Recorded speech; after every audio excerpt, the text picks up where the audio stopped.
করে নিও।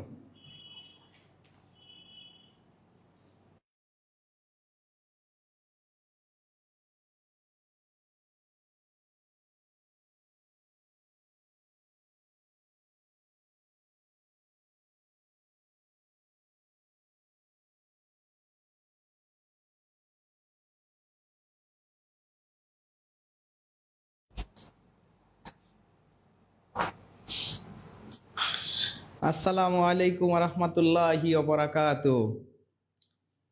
প্রিয় চাকরি প্রত্যাশী ভাই ও বোনেরা, প্রিয় শিক্ষার্থী ভাই ও বোনেরা, আজকে বললাম না চাকরি প্রত্যাশী বললাম, তাতে কি মন খারাপ করেছেন? আসলে আমরা প্রতিজ্ঞা করেছিলাম বা কথা দিয়েছিলাম যে আমাদের এই টিউটোরিয়াল প্ল্যাটফর্ম থেকে আপনাদেরকে রিসেন্ট যে পরীক্ষাগুলো হয়, সাধারণত ভাইবসে থাকা বা হাইবসে থাকা বা হটলাইনে থাকা যে পরীক্ষাগুলো হয়, ইনশাআল্লাহ এখন থেকে এবং পরবর্তী সময়ে অদূর ভবিষ্যতে আমরা প্রতিটা পরীক্ষার আগে, অথবা বলতে পারেন যে প্রতিটা পরীক্ষার 1-2 দিন আগে আমরা চেষ্টা করব ওই পরীক্ষাতে কোন ধরনের প্রশ্ন হতে পারে, ওই পরীক্ষার বিগত সালের প্রশ্নগুলো কেমন হবে বা কেমন হয়েছে, এটা অ্যানালাইজ করে আপনাকে সুন্দরভাবে একটা মাইন্ড সেট আপ তৈরি করে দেওয়া যায়। আপনি কালকে সকালবেলা পরীক্ষাটা দিবেনই চিন্তা ভাবনা করে যে আমি জানি যে কি আসবে, মানে আপনি বাসা থেকে জেনে যাচ্ছেন কি আসবে। তো এরকম হলে ভালো হয় না? তো সেই কথার প্রেক্ষিতে আমরা কিন্তু already we have finished the 3 classes out of 4। 4টা ক্লাসের ভিতর আমরা কিন্তু অলরেডি অলরেডি কত বলেন তো? অলরেডি 3 ডান। 3 ডান। এই 3 ডান মানে কিন্তু 3টা শেয়ার দিতে বলতেছি না। 3 done, that means first of all, your teacher, your brother, Mr. Din Islam has conducted a class on the previous question analyzing on the food sub inspector yesterday at the first time. প্রথমে কিন্তু আমি কি করেছি, একটা গণিতের class নিয়ে নিয়েছি, আপনাদের ধামাকা একটা ক্লাস। বিশেষ করে গণিতে কোন জিনিসগুলো এসেছিল সেটার উপর ভিত্তি করে আপনাদেরকে I have given some guidelines too, যে কোন ধরনের কোশ্চেন বেশি এসেছে সেটাও কিন্তু আমি আপনাদেরকে দেখিয়েছিলাম। এরপরেই আমি যে মানুষটাকে পরিচয় করিয়ে দিয়েছিলাম, মনে আছে? যদি মনে থাকে তাহলে আপনারা একটু কমেন্টে তার নামটা লিখে দেন তো। মিস্টার আগুন সাহেবের একটা নাম, সেই আগুন সাহেবের একটা নাম আপনারা একটু লিখে দেন। কে ছিলেন সেই আগুন? আমাদের সেই আগুন ছিল কিন্তু আমাদের মিস্টার জাহিন স্যার, বাংলা বস, যাকে আমি ইন্ট্রোডিউস করে দিয়েছিলাম বা আমি যার সাথে লাইভে এসেছিলাম, যে সেটা ছিল আমাদের second class. And third one is today conducted by one and only, full and final, the extraordinary character in general knowledge in this platform. None other the person is Mr. G.K. Sohel sir. Sohel sir মানেই কি? Store house of quality, store house of knowledge, মানে জ্ঞান ভান্ডার বলতে পারেন। তো সেই মানুষটা কিন্তু আপনাদের আজকে মনে হয় জিকে বা সাধারণ জ্ঞান সম্পর্কে সুন্দর একটা আইডিয়া দিয়ে দিয়েছেন। আর সকালে যেহেতু পরীক্ষা, এখন the first and the last one বলতে পারেন, প্রথমে ছিলাম আমি এবং লাস্টে আমি, আর মাঝখানে আজকে বলা যায় যে দুইটা সোনার টুকরো। ঠিক আছে, দুইটা সোনার টুকরোকে আমরা মাঝখানে কিন্তু দিয়ে দিয়েছিলাম।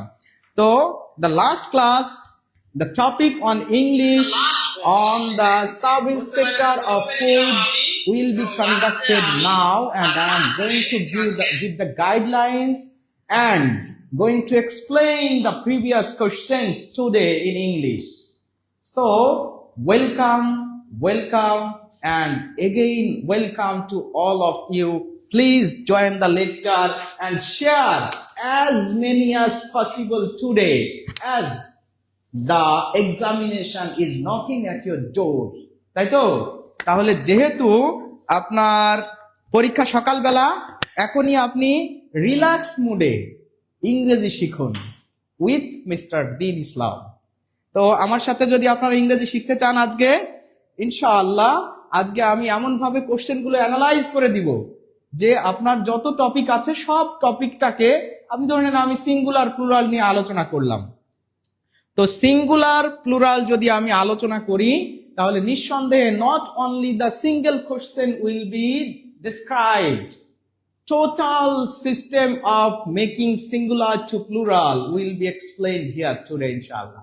তো এই জায়গা থেকে পরীক্ষায় আসা সমস্ত জিনিস যত প্রশ্ন এসেছে সবগুলো আমরা অ্যানালাইজ করব ইনশাআল্লাহ। তো আপনারা already a lot of audience, a lot of viewers joined in this class. এখন আমি আপনাদের সামনে চলে যাচ্ছি সেই ঐতিহাসিক মুহূর্তে, যেটা আমাদের জাহিন স্যার বলে থাকেন ঐতিহাসিক ক্লাস হবে, তাই না? এটা সারা জীবনের সম্পদ হয়ে যাবে। সো অলরেডি অনেকে কমেন্ট করে ফেলেছেন, আসসালামু আলাইকুম, কেমন আছেন? সাজ্জাদুল রহমান ভাই লিখেছেন শেয়ার ডান। লামিয়া জান্নাত অনেকগুলো লাভ রিয়াক্ট দিয়েছেন, ওয়ালাইকুম আসসালাম। জান্নাতুল ফেরদাউস আসসালামু আলাইকুম, শেয়ার ডান। হালিমা ইসলাম শব্দ কম, শব্দ কম স্যার, শব্দ কম আছে না? ঠিক আছে, ওকে, শব্দ ঠিক আছে। আমাদের স্যার কিন্তু আমাদের সাথে আছেন, আপনাদের সাথে একটু পরেও পরিচয় করিয়ে দেব আমাদের শ্রদ্ধেয় বস স্যারকে, ঠিক আছে? হু ইজ দ্য বস আপনারা সবাই জানেন। সো আমরা এখন চলে যাব সরাসরি ক্লাসে। আজকে কিন্তু অনেকগুলো প্রশ্ন সমাধান করব, অনেকগুলো প্রশ্ন। আর যেহেতু this is the topic and I love the topic, I feel the topic, I am very much passionate about the topic. তো এই জায়গা থেকে এই টপিকটা আমার খুব ভালো লাগার টপিক ইংলিশ। ইংলিশ নিয়ে আজকে আপনাদের সাথে I will give the adda today and explain all about the previous question of food sub inspector. ওকে, তাহলে আমরা ক্লাসে চলে যাই। সবাইকে আমার পক্ষ থেকে আবারও সালাম শুভেচ্ছা জানিয়ে আজকের ক্লাস শুরু করছি। প্রিয় চাকরি প্রত্যাশী ভাই ও বোনেরা, আপনারা সঙ্গে থাকুন, আমরা এখন চলে যাচ্ছি ক্লাসে। আজ কি আপনি ইংলিশ পড়াবেন? জি, এখানে তো মনে হয় আমার নামই লেখা আছে, দিন ইসলাম স্যার, বিশেষ নন ক্যাডার, ক্লাস পরিচালনায়। এক ক্লাসেই জেনে নিন বুলেট টপিক গুলো, বিষয় ইংলিশ, তাই না? আমার ছবিও দেওয়া আছে, কেন বুঝতেছেন না? এটা কি আমার ছবি নয় কি? দেখেন তো মিলানো যায় কিনা, মিলানো যাচ্ছে। So of course I am here today to conduct the class ইনশাআল্লাহ। সাইদুল স্যার কই? সাইদুল স্যার আছেন, সাইদুল স্যার আছেন। ইংলিশটা আজকে আমি দায়িত্ব নিই, সাইদুল স্যার ব্যস্ত আছেন। আমরা এই বিষয়টা এখন, তাহলে আপনারা অলরেডি শেয়ার করেছেন, আমি এখন ক্লাসে চলে যাচ্ছি, সবাই ধৈর্য ধরে ক্লাসটা দেখুন। তাহলে ফার্স্ট কোশ্চেন, এই কোশ্চেন গুলো কোথা থেকে নেওয়া? এই যে 2021 সালে ফুড সাব ইন্সপেক্টরের যে পরীক্ষাটা হয়েছিল খাদ্য উপপরিদর্শকের, সেই ইংলিশ পার্ট বা ইংরেজির অংশটা I am going to solve. Okay, তো দেখেন প্রথম যে প্রশ্নটা আছে, প্রশ্নটা কি লেখা আছে একটু পড়েন তো। Number 1, did you have any difficulty dash a visa, dash a visa. তাহলে প্রথম প্রশ্নে যে শূন্য স্থানটা আছে, আচ্ছা, did you have any difficulty dash a visa, এখানে লেখা আছে in getting, to have got, having and get. কয়টা এখানে দেওয়া আছে অপশন? তাহলে এখানে কিন্তু 4টা অপশন দেওয়া আছে। এই অপশনের ভিতর থেকে আপনাকে you have to find out the correct one. Please give the answer as soon as possible. Be first and we will go first and we will solve first today because there are a lot of questions today and time is limited because at morning we are going to attend the exam. তাহলে আমরা কি করব? খুব দ্রুত। আসসালামু আলাইকুম sir, কেমন আছেন? ময়মনসিংহ থেকে আসছি। Very good. লামিয়া জান্নাত স্যার, ভোটার আইডি কই? মানে কি? আচ্ছা, ভোটার আইডি কই? ভোটার আইডির সাথে ছবি মিলাবেন? তাই ভোটার আইডি পকেটে আছে, দেখবেন নাকি? ভোটার আইডি কিন্তু আমার পকেটে, এই যে দেখেন ভোটার আইডি। আপনারা সবাই উত্তর করেন। Voter ID, voter ID, voter ID না, এই যে দেখেন লাইসেন্স আছে, এই যে দেখেন গাড়ির কাগজ আছে, ঠিক আছে, ছবি মিলে যাবে, সমস্যা নেই। এই সেই দিন ইসলামী, আপনাদের দিন ভাই, ঠিক আছে। আচ্ছা, যাই হোক, সবাই উত্তর করেন। অনেকেই এ উত্তর করতেছেন। কার্তিক চন্দ্র ভাই উত্তর করেছেন খ। আচ্ছা, দেখা যাক কি হয়। দেখেন এই কোশ্চেনটা আসলে এসেছে হচ্ছে, আমরা যদি বলি যেটা হচ্ছে অ্যাপ্রোপ্রিয়েট প্রিপজিশন থেকে এসেছে। দেখেন সরাসরি প্রিপজিশন না দিয়ে আমরা আসলে গতদিন যে প্রশ্নগুলো করেছি আমরা দেখলাম যে এই ফুড ইন্সপেক্টর যে সাব ইন্সপেক্টর যে কোশ্চেনটা হয়েছিল এটা খুবই একটা টেকনিক্যাল কোশ্চেন হয়েছিল, মানে একদম সরাসরি সব কথা না বলে সবসময় কিন্তু কি বলেছিল, সবসময় বলেছিল একটু ঘুরায় পেঁচায় কথা, সমস্যা নেই ঘুরায় পেঁচায় বললেও আপনি বলবেন যে না we don't fall into trap, আমরা ট্র্যাপে পড়বো না। কেন? আমরা কিন্তু দিন ইসলাম স্যারের স্টুডেন্ট, আমরা কিন্তু জাহিন স্যারের স্টুডেন্ট। সো কোনো অসুবিধা নাই, গোপালগঞ্জ থেকে আছি বিএম মান্না। আচ্ছা তাহলে দেখেন ডিফিকাল্টি, এই যে এখানে কি আছে difficulty, difficulty do you have any difficulty dash a visa, বলতেছে ভিসা পেতে কি তোমার কোনো অসুবিধা হয়েছিল, ভিসা পেতে কি তোমার কোনো অসুবিধা হয়েছিল। তাহলে দেখেন এই যে ডিফিকাল্টি ইন, ডিফিকাল্টি এর পরে সর্বদা অ্যাপ্রোপ্রিয়েট প্রিপজিশন বসে হচ্ছে ডিফিকাল্টি ইন, ডিফিকাল্টি ইন। তাহলে ডিফিকাল্টি ইন মানে কোনো কিছুতে অসুবিধায় পড়া। তুমি কি ভিসা পেতে কোনো অসুবিধায় পড়েছিলে? Did you have any difficulty in a visa? তাহলে দেখেন ডিফিকাল্টি ইন মানে যদি অসুবিধায় পড়া, অসুবিধায় পড়া, অসুবিধায় পড়া, এটা আপনি ডিফিকাল্টি ইন প্রিপজিশন বা আপনি এটাকে গ্রুপ ভার্বের ভিতর নিয়েও করতে পারেন। তাহলে দেখেন ডিফিকাল্টি ইন মানে যেহেতু অসুবিধায় পড়া, আর আমরা জানি যে প্রিপজিশন যদি কখনো থাকে of course you have to put the gerund form, gerund form that means ING form of the verb. তাহলে এই যে যেহেতু অ্যাপ্রোপ্রিয়েট প্রিপজিশন ইন অবশ্যই ভার্বের সাথে আইএনজি গেটিং, তাহলে এই প্রশ্নের উত্তর হবে ইন, এই প্রশ্নের উত্তর হবে ইন। তাহলে আমরা জানলাম যে did you have any difficulty in, তাহলে যেহেতু অ্যাপ্রোপ্রিয়েট প্রিপজিশন এখানে none other explanation is needed. ID কার্ডে তো বাচ্চা বাচ্চা লাগে স্যারকে, আচ্ছা তাই নাকি? তাহলে এই প্রশ্নের উত্তর হয়ে গেল ক। আমরা পরের প্রশ্নে চলে যাচ্ছি। এটা আসলে ব্যাখ্যা করার মতো তেমন কিছুই ছিল না। কেন ছিল না বলেন তো? কারণ এটা অ্যাপ্রোপ্রিয়েট প্রিপজিশন থেকে এসেছে। Of course you have to take a good preparation in appropriate preposition, এটা আপনি বুঝলেন। Suggestion, it's a suggestion. এইবার আমরা আসি আইডেন্টিফাই দ্য কারেক্ট নাউন। তাহলে বলেন তো আপনারা কি নাউন চেনেন সবাই? অবশ্যই আপনারা সবাই নাউন চেনেন। তাহলে এখানে আছে mute, acute, flute and cute, flute and cute. এখানে চারটা অপশন আছে। এই চারটা অপশনের ভিতরে কোনটা নাউন, কোনটা নাউন, এই নাউনটাকে আপনারা একটু আইডেন্টিফাই করে সবাই উত্তর করে দিন যে identify the correct noun form, correct noun form. তাহলে চারটার ভিতরে যেটা noun, you have to find out the noun form from the following options. There are 4 options. Number 1 is mute, number 2 is acute, number 3 is flute, and number 4 is cute. So which one is correct?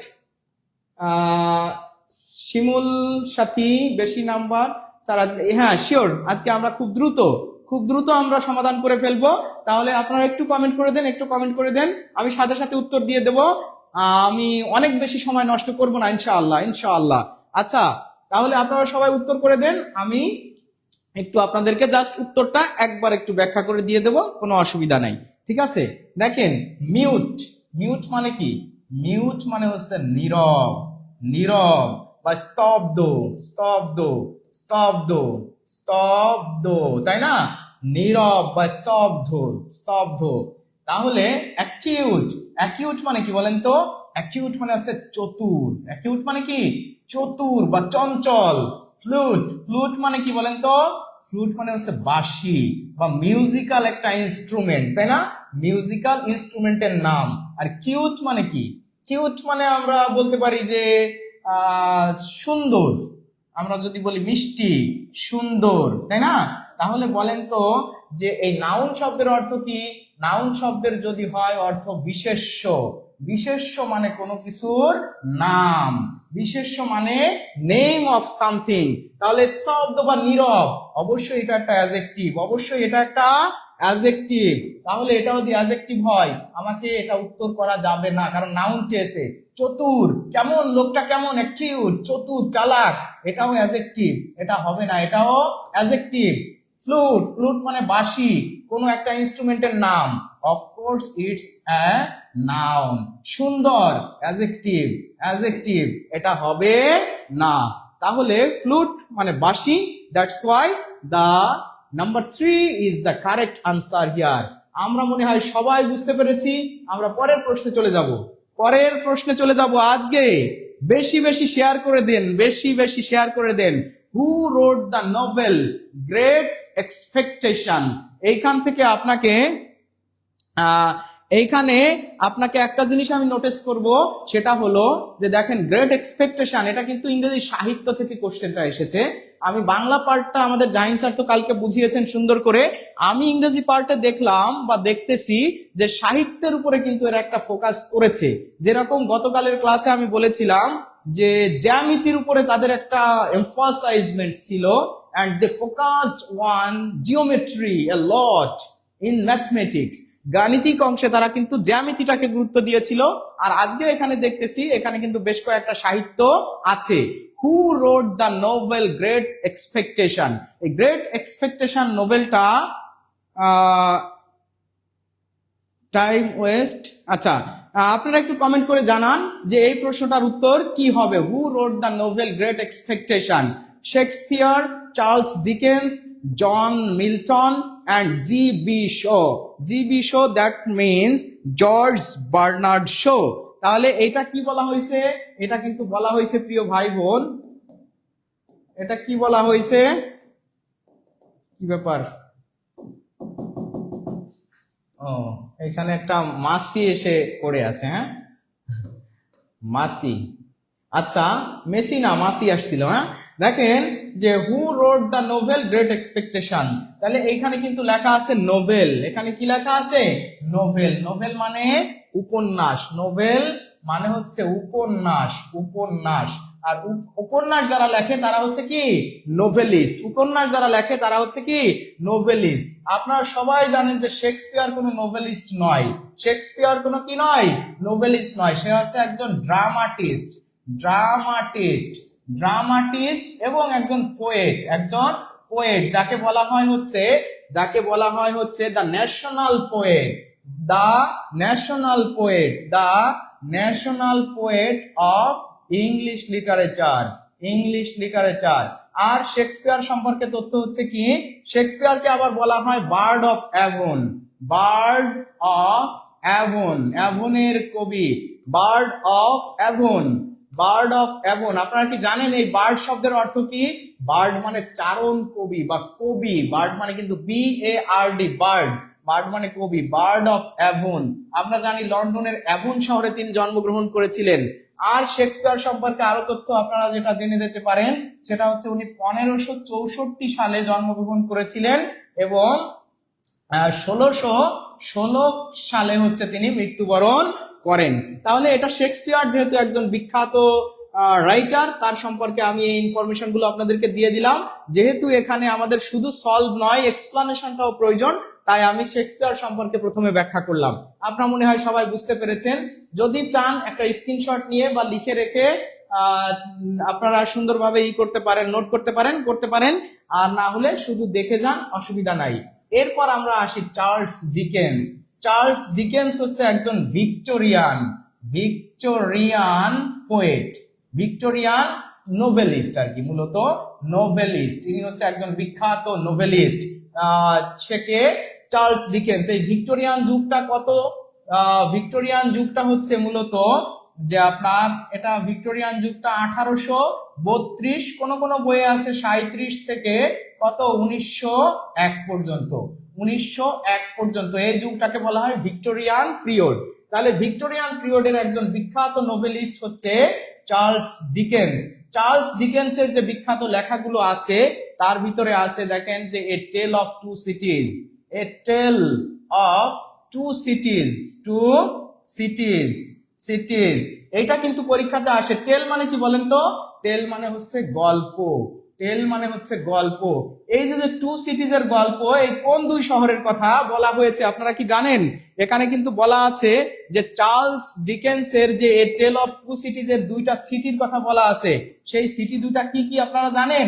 একটা হচ্ছে London, একটা হচ্ছে London, আর একটা হচ্ছে Paris, আর একটা হচ্ছে Paris. এই দুইটা শহরের কথা কিন্তু আলোচনা করা হয়েছে। এইটা মূলত কি নিয়ে লেখা? French revolution, French revolution, revolution. আপনারা জানেন তো ফ্রেঞ্চ রেভুলেশন কখন হয়েছিল? ওই সেই 1789 সালে, তাই না? 1789 সালে আমরা জানি বাস্তিল দুর্গের পতন ঘটেছিল ফ্রেঞ্চ রেভুলেশনের মাধ্যমে। এই সেই 14ই এপ্রিল মনে হয় 1989 সালে। তো দেখেন চার্লস ডিকেন্সের বিখ্যাত লেখার ভিতরে একটা আছে হচ্ছে কি, একটা আছে আপনার টেল অফ টু সিটিজ, একটা আছে great expectation, Pickwick paper, Pickwick paper, তারপর ক্রিসমাস ক্যারল। তো আমি অনেকগুলো আর লিখতেছি না। চার্লস ডিকেন্সের আরো একটা বিখ্যাত লেখা আছে গ্রেট, গ্রেট এক্সপেকটেশন, এক্সপেকটেশন। তাহলে দেখেন চার্লস ডিকেন্স একজন বিখ্যাত নোবেলিস্ট এবং তিনি লিখেছেন Great Expectation. John Milton, John Milton আমরা উত্তর অলরেডি পেয়ে গেছি। তাহলে জন মিল্টন সম্পর্কে একটু জানি। আমরা জানি জন মিল্টন হচ্ছে একজন বিখ্যাত কবি, যাকে বলা হয় epic poet, epic poet. Epic poet মানে কি? মহাকাব্যিক কবি। তার বিখ্যাত দুইটা মহাকাব্য আছে। বিখ্যাত দুইটা মহাকাব্যের নাম কি জানেন তো?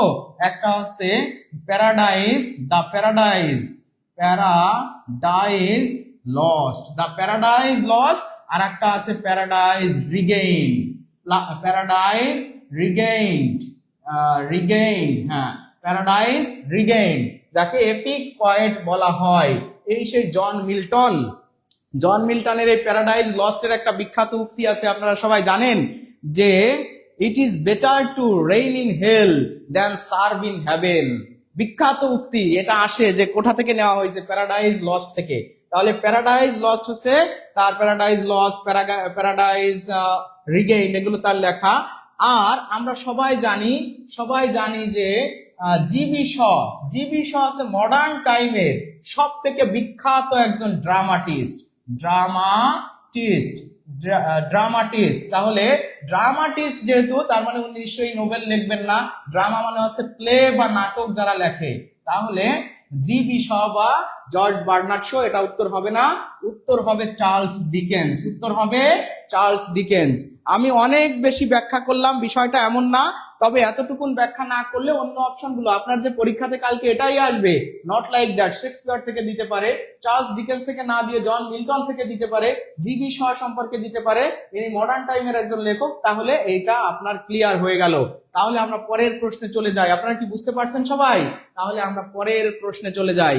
Green I, green I means, দেখেন এটা হচ্ছে একটা প্রেজেন্ট ইডিয়ামস, প্রেজেন্ট ইডিয়ামস। এই গ্রিন আই মানে কি? সবাই একটু কমেন্ট করে জানান যে স্যার গ্রিন আই মানে এটা। আপনারা সবাই গ্রিন আই, হ্যাঁ সবাই একটু ফাস্ট হতে বলতেছেন। হ্যাঁ ফাস্ট হয়ে যাবো জান। তাহলে তো ব্যাখ্যা দেওয়া যাবে না ভাই, ব্যাখ্যা দিতে গেলে তো একটু আপনার তো কালকে এটাই আসবে, নট লাইক দ্যাট, এটাই আসবে এমন না তো। এই অপশনগুলো আপনার পড়তে হবে। গ্রিন আই, গ্রিন আই মানে কি আপনারা একটু সবাই জানান যে গ্রিন মুভমেন্ট, গ্রিন মুভমেন্ট মানে কি? সবুজ বিপ্লব, সবুজ বিপ্লব। এটা কি কোনো সবুজ বিপ্লবের নাম? বিপ্লব, সবুজ বিপ্লব। নাকি গুড আইসাইট মানে ভালো দৃষ্টিশক্তি বা দৃষ্টিভঙ্গি, ভালো দৃষ্টিভঙ্গি এটা বোঝাচ্ছে? নাকি গ্রিন গার্ডেন মানে সবুজ বাগান বোঝাচ্ছে? নাকি জেলাসি মানে ঈর্ষা বা অহংকার বোঝাচ্ছে? ঈর্ষা বা অহংকার বোঝাচ্ছে, বলেন তো? ঈর্ষা বা অহংকার। আমরা জানি যে ফ্রেজ এন্ড ইডিয়ামস এর অর্থগুলো কিন্তু সাধারণত সবসময় কিন্তু একটু ক্রিপ্টিক হয়। ক্রিপ্টিক মানে কি? রহস্যময়ী। যেমন হওয়ার কথা তেমন না হয়ে বাগধারা, ফ্রেজ এন্ড ইডিয়ামস একটু অন্যরকম হয়। তাহলে গ্রিন কথাটার সাথে সরাসরি গ্রিনের সম্পর্ক থাকার কথা নয়। এই গ্রিন আইজ এই কথাটার অর্থ হচ্ছে ঈর্ষা, ঈর্ষা বা অহংকার, ঈর্ষা বা অহংকার, অহংকার এটা। তাহলে এই যে দেখেন আছে জেলাসি, জেলাসি মানে ঈর্ষা বা অহংকার, তাহলে এই প্রশ্নের উত্তর হবে জেলাসি। এটাকে আর এত বেশি ব্যাখ্যা করতে গেলাম না। আপনারা সবাই যেহেতু বলতেছেন যে স্যার আল্লাহ নুরুল ইসলাম খুবই সুন্দর, নুরুল ইসলাম সাহেব একটা সুন্দর কমেন্ট করেছেন, আমরা সবাই আমিন লিখি। আমাদের উনি আমার শ্রদ্ধেয় বড় ভাই, আমার আপন বড় ভাই, তিনি সুন্দর একটা কমেন্ট করেছেন যে আল্লাহ স্যারকে জগৎ বিখ্যাতদের একজন বানিয়ে দিন, খুব সুন্দর। অনেক ধন্যবাদ, আমার ভাই কমেন্ট করেছে। যাই হোক, আমি ক্লাস করতেছি, আমি ভালো আছি। কেমন আছেন আপনি? আপনি জানাবেন আর দোয়া করবেন আমার জন্য। আচ্ছা, তাহলে এটা হচ্ছে আমাদের 4 নাম্বার প্রশ্ন হয়ে গেল। আমরা এবার চলে যাই আমাদের 5 নাম্বার প্রশ্নে। এইখানে কিন্তু আই নিড টু সাম, এখানে শাহানা সাবালাক্সে ইংলিশ লিটারেচারের ক্লাস চাই। হ্যাঁ, ক্লাস নিব, যেহেতু আগামী দিন পরীক্ষা, আমরা এখানে শুধু সমাধান করে চলে যাব। স্যার এসব বিষয়ে দেখি অনেক এক্সপার্ট আছে।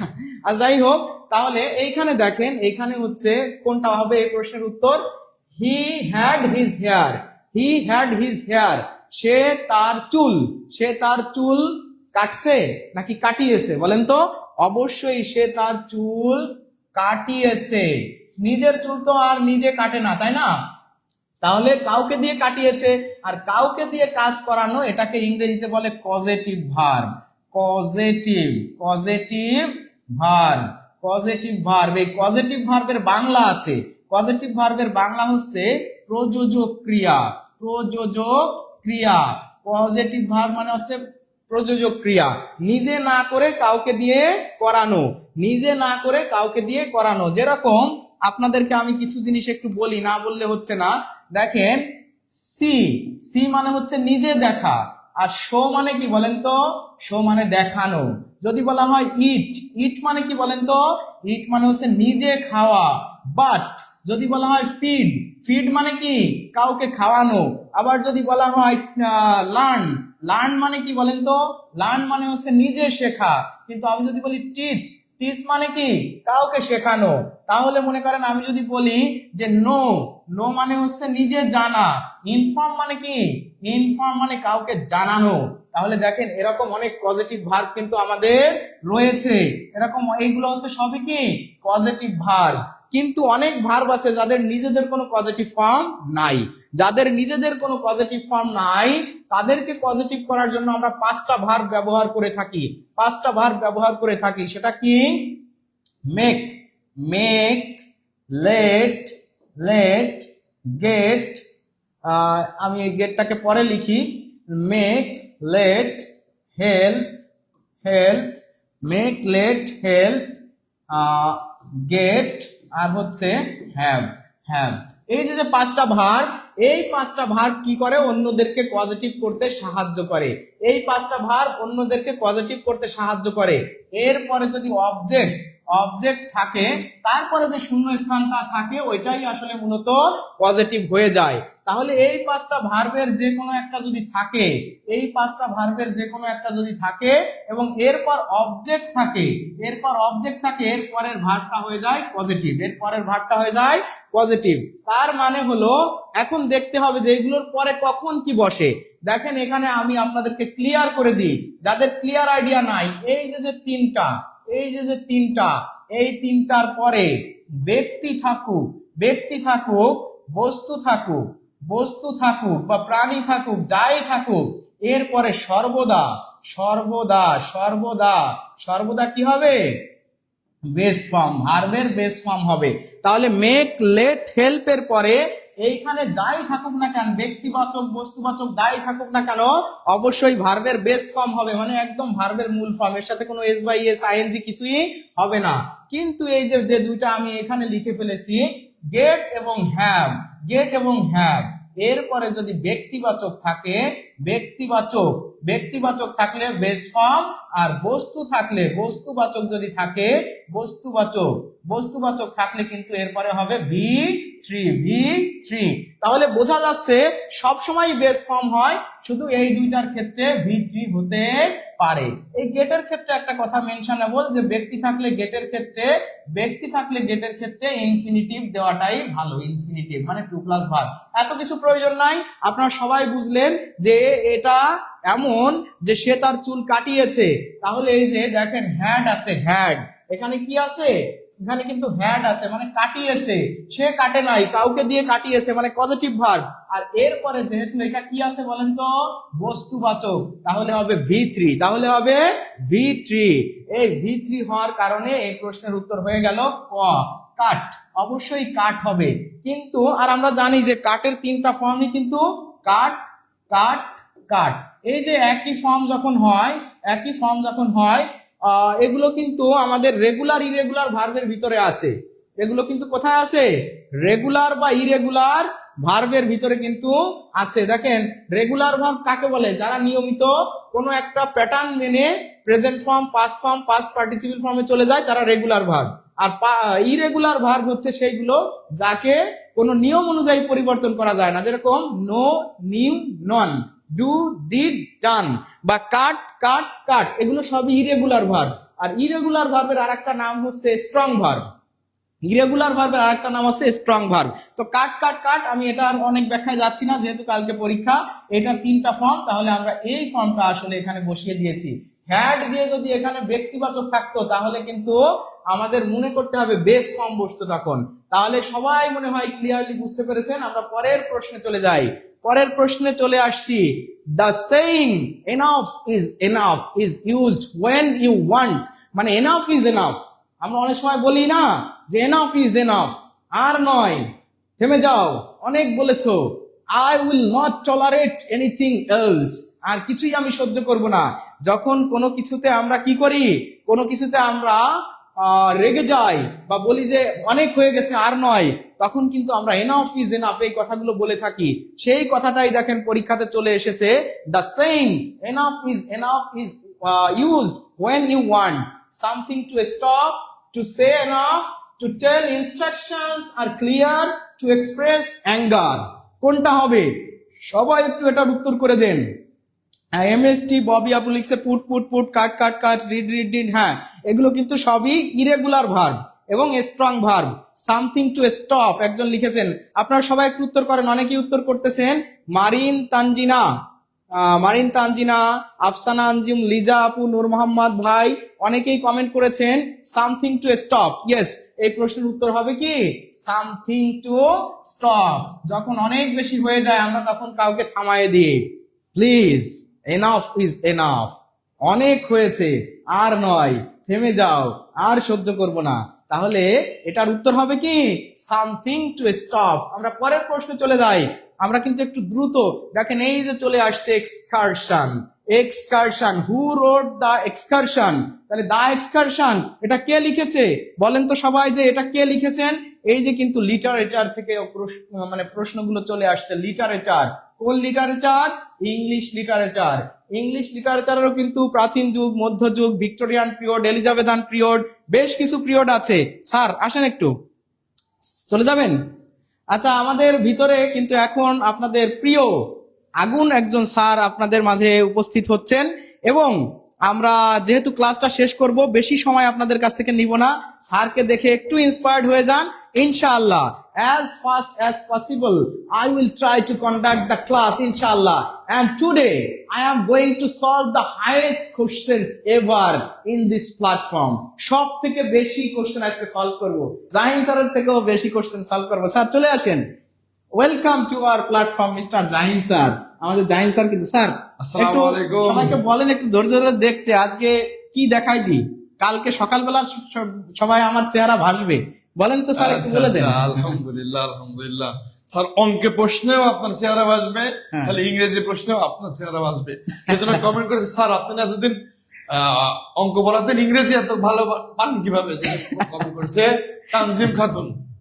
আচ্ছা, তানজিমা খাতুন। স্যার হচ্ছে all in all, all in one না স্যার, অল ইন ওয়ান। স্যারের মধ্যে সবকিছু পাওয়া যাবে। স্যারকে যদি এখন বাংলা তুলে ধরা হয় তাহলে জাহিনকে একজনও পছন্দ করবে না, জাহিন স্যারকে একজনও পছন্দ করবে না। Enough is enough, enough is enough, আর নয়। প্রিয় ভাই বোন আমার, অনেক বলেছেন, হ্যাঁ। অনেক ধৈর্য ধরে আপনারা ক্লাস করছেন, আর স্যারের ক্লাস তো দুর্দান্ত হয়, এটা তো মানে বলা অপেক্ষা রাখে না। আপনারা যারা যারা আগামীকালকে পরীক্ষা দেবেন তাদের জন্য অনেক অনেক শুভকামনা। যারা আগামীতে পরীক্ষা দেবেন, আগামীকাল না, তাদের জন্য এই সকল ক্লাস, প্রতিটা ক্লাস খুবই ফলপ্রসূ। কেননা যে প্রশ্নগুলো অ্যানালাইসিস করা হয়, এই প্রশ্ন হুবহু না আসলেও আমরা যেভাবে অ্যানালাইসিসটা করি হুবহু ওইভাবেই দেখবেন যে ওইখান থেকে কমন চলে আসছে। এক্স্যাক্টলি, ওই প্রশ্ন অনুরূপ প্রশ্ন আসবে, হুবহু এই প্রশ্ন আসলেও একটু ধৈর্য ধরে এই জন্য দেখতে হবে, কারণ ব্যাখ্যা না দেখলে তো ওইটাই তো রিপিট হবে না, বাট ওরকম ভাবে তো আসবে। কি বলেন স্যার? ওই একই রকম প্রশ্ন। তো সবাই আমাদের স্যার কেমন আছেন? অনেকে বলতেছে, হ্যাঁ আলহামদুলিল্লাহ অনেক ভালো আছে। একের ভিতর সব, তাই নাকি? আচ্ছা, allrounder. O my god. Saidul sir কই? সাইদুল স্যার আছেন, সাইদুল স্যার একটু কর্মব্যস্ত আছেন, ব্যস্ত আছেন, এর হ্যাঁ। জন্য হয়তোবা স্যার আসতে পারেননি। যাই হোক, স্যার অবশ্যই আছেন, স্যার আসবেন। তাহলে স্যার কিন্তু এসে আমাদের প্ল্যাটফর্মটাকে ধন্য করে দিলেন, তাহলে কি আমরা গিয়ে উঠতে পারি না? আমি ধন্য হয়েছি, ও গো ধন্য। স্যারের কাছে কি নাই? তোমারই অঙ্ককে করছে পানি, জন্য। ইংরেজি করছে কি? ইংরেজিতে করছে পানি, আবার স্যারের মুখ দিয়ে গানও বের হয়ে যায়। গানও বের হয়ে স্যারের যায়। মুখ দিয়ে গান বের হয় না। বাংলা স্যার গান শোনাবে একদিন। যাই হোক, সবাই ভালো থাকবেন, দোয়া রাখবেন, সকলের জন্য অসংখ্য দোয়া ও শুভকামনা। আসসালামু আলাইকুম ওয়া রাহমাতুল্লাহ। ধন্যবাদ স্যার আমাদের মাঝে আসার জন্য। দেখা হবে ইনশাআল্লাহ স্যার, বেস্ট অফ লাক। আচ্ছা, তাহলে এখন আমরা দ্য এক্সকারশন কে লিখেছেন? Doctor Samuel Johnson. Doctor Samuel জনসনকে কি বলা হয় বলেন তো? ওনাকে বলা হয় যে the first compiler, the first compiler of dictionary. Compiler আমরা বানানটা একটু ঠিক করে নিই। Compiler, first compiler of dictionary. আমরা আবারও লিখি যে first compiler of dictionary. English dictionary প্রথম কে লিখেছেন বলেন তো? ডক্টর স্যামুয়েল জনসন, তাই না? তাহলে আবার রিচার্ডসন, আমরা জানি ওনার বিখ্যাত একটা লেখা আছে পামেলা লিখেছেন রিচার্ডসন। আবার থমাস গ্রে, কারণ থমাস গ্রে এর বিখ্যাত কিছু লেখা আছে, যে যেরকম থমাস গ্রে হচ্ছে যে দ্য কান্ট্রি চার্চিয়ার্ড, এরকম একটা কি লেখা আছে, আরো বেশ কিছু লেখা আছে। এখন আমাদের যে উইলিয়াম ওয়ার্ডসওয়ার্থ রয়ে গেছেন, এই উইলিয়াম ওয়ার্ডসওয়ার্থ সম্পর্কে আমি একটু বলবো, না বললেই নয়। ইনি কিন্তু এই যে আমাদের রোমান্টিক পিরিয়ড আছে, রোমান্টিক পিরিয়ডের ডিউরেশন কত বলেন তো? রোমান্টিক পিরিয়ডের ডিউরেশন হলো এই যে দেখেন 1798 থেকে 1798 থেকে আপনার 1832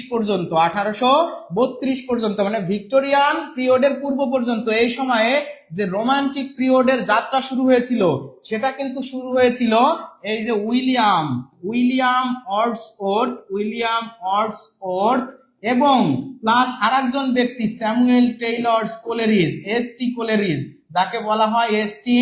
কোলেরিজের হাত ধরে। ওই যে এস.টি. কোলেরিজ আর স্যামুয়েল ওয়ার্ডসওয়ার্থ 1798 সালে, যেটার মাধ্যমে এই যে দ্য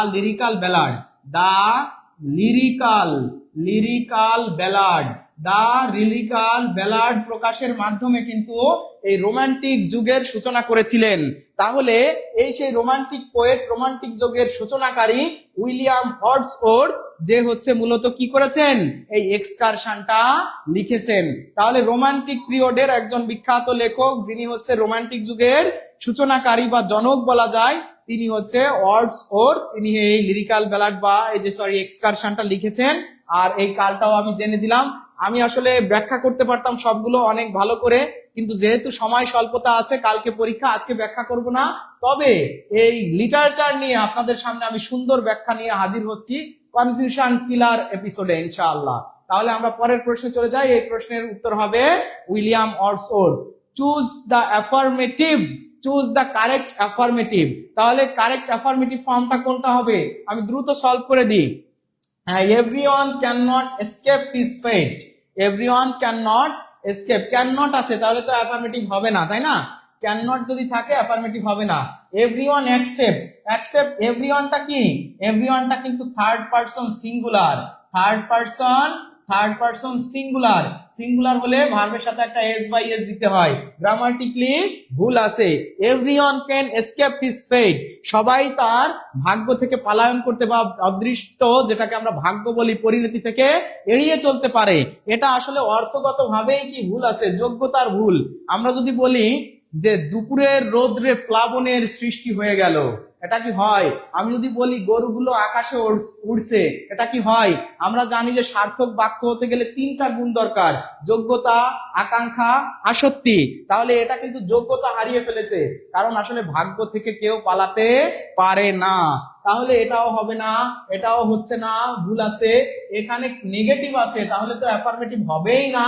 তাহলে এখানে everyone must submit to one's fate, সবাইকেই তার ভাগ্য মেনে নিতে হয়, সবাইকেই তার কি করতে হয়? ভাগ্য মেনে নিতে হয়। তাহলে কারেক্ট অ্যাফার্মেটিভ ফর্ম হবে everyone must submit to one's fate. তাহলে এটা আমরা বলতে পারি যে ক্লিয়ার। কি ভুল আছে আমি সবগুলো বলে দিয়েছি। আমরা পরের প্রশ্নে চলে যাই। পরের প্রশ্নে, group of lines placed together to create poem. Poem create করার জন্য a group of lines is called. Poet যখন কবিতা লিখতে হয়, কবিতা লিখতে গেলে ওই যে ছন্দ থাকে, স্তবক থাকে।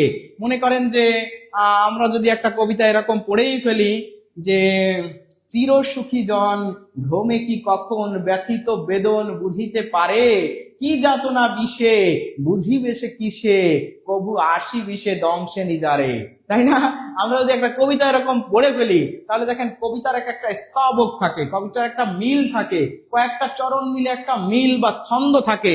এটাকে ইংরেজিতে এটা যদি বলা হয় যে বলা হয় group of lines of a poet, তার মানে পোয়েমের একটা অংশ, পোয়েমের একটা অংশ, এ গ্রুপ অফ লাইন্স। এটাকে তো আর পোয়েম বলা যাচ্ছে না, পোয়েম তো সম্পূর্ণ অংশ, প্যারাগ্রাফ তো অনুচ্ছেদ, ফর্ম মানে ফর্ম, আসলে একটা ফর্ম বোঝাচ্ছে, এটা ভার্সন কি ফর্ম সেটা তো না। তাহলে স্ট্যানজাই হবে এই প্রশ্নের উত্তর, কারণ স্ট্যানজা মানেই হচ্ছে স্তবক বা ছন্দ। তাহলে এই প্রশ্নের উত্তর হবে কি? স্ট্যানজা। তাহলে এই প্রশ্নের উত্তর হবে স্ট্যানজা। এটাও কিন্তু লিটারেচার থেকে এসেছে, because the question is focused on English literature too, as they focused on the geometry part in mathematics. তো এই জায়গা থেকে আপনারা সবাই একটু টার্ম গুলো, যেরকম এলিজি, মনে করেন যে আছে এলিজি, তারপর দেখা যাচ্ছে যে আছে আপনার অ্যাফোরিজম, বা ধরে নেন allegory, অ্যাসোনেন্স, climax, anti climax, metaphor, simile, এই জিনিসগুলো, স্ট্যানজা, এই জিনিসগুলো আপনারা একটু জেনে যাবেন। ঠিক আছে, এগুলো একটু জেনে যাবেন, বেসিক টার্মগুলো যদি সম্ভব হয় জানবেন, না হলে এটা তো জেনে নিলেন। Find out the correct spelling. এখানে কি আছে? Committee, lieutenant, committee. দেখেন তো বানান কোনটা সঠিক আছে? Find out the correct spelling. আমরা 10টা প্রশ্ন already we have solved the 10 questions from the previous year question of sub inspector of food. তো সেই জায়গা থেকে দেখেন 10টা প্রশ্ন সলভ হয়ে গেছে, আর একটু সময়ের ভিতর সবগুলোই হয়ে যাবে, কোনো সমস্যা নাই। আর আপনাদেরকে আমি বলছি, আমার কিন্তু এই বিষয়গুলো মোটামুটি জানা আছে, যদিও আমি এত ভালো ইংরেজি পড়াতে পারি না, তারপরেও জানা ছিল। কিন্তু আপনাদের ব্যস্ততা এবং যেহেতু সকালবেলা পরীক্ষা, সবার তাড়াতাড়ি ঘুমোতে হবে, বিভিন্ন বিষয় মাথায় রেখে I am shortening my class, I am shortening my explanation. Don't think sir can't. এটা ভাবার কোনো কিছুই নাই, আমি একটু চেষ্টা করতেছি শর্টে চলে আসার। দেখেন কমিটি বানান, কমিটি বানান ভুল আছে। কমিটি বানান হচ্ছে, কমিটি এর সঠিক বানান COMMITT। এটা কি আছে? এটা নাই, মানে এটাও ভুল, এটাও ভুল। এবার লেফটেন্যান্ট বানান মনে হয় আমাদের পরিচিত সবার ছোটবেলার একটা দুর্বলতার জায়গা, যে স্যার আমরা সবাই জানি কিভাবে লেফটেন্যান্ট বানান করতে হয়। কেমন বলেন তো? আমরা সবাই এটা পড়েছি এইভাবে যে মিথ্যা তুমি 10 পিঁপড়া, মিথ্যা মিথ্যা তুমি, মিথ্যা তুমি 10 পিঁপড়া, 10 পিঁপড়া। এটা আমরা মনে হয় সবাই সবাইকে উদাহরণ দেওয়ার জন্য বলে থাকি, মিথ্যা তুমি 10 পিঁপড়া। কেন? কারণ মিথ্যা ইংরেজি কি? লাই, আর তুমি ইংরেজি কি? ইউ। 10 মানে 10, আর পিঁপড়া হচ্ছে অ্যান্ড। তাহলে এটাই আসলে হয় কি? লেফটেন্যান্ট। লেফটেন্যান্ট বানানটা আসলে মিথ্যা তুমি 10 পিঁপড়ার ইংরেজি অনুবাদ।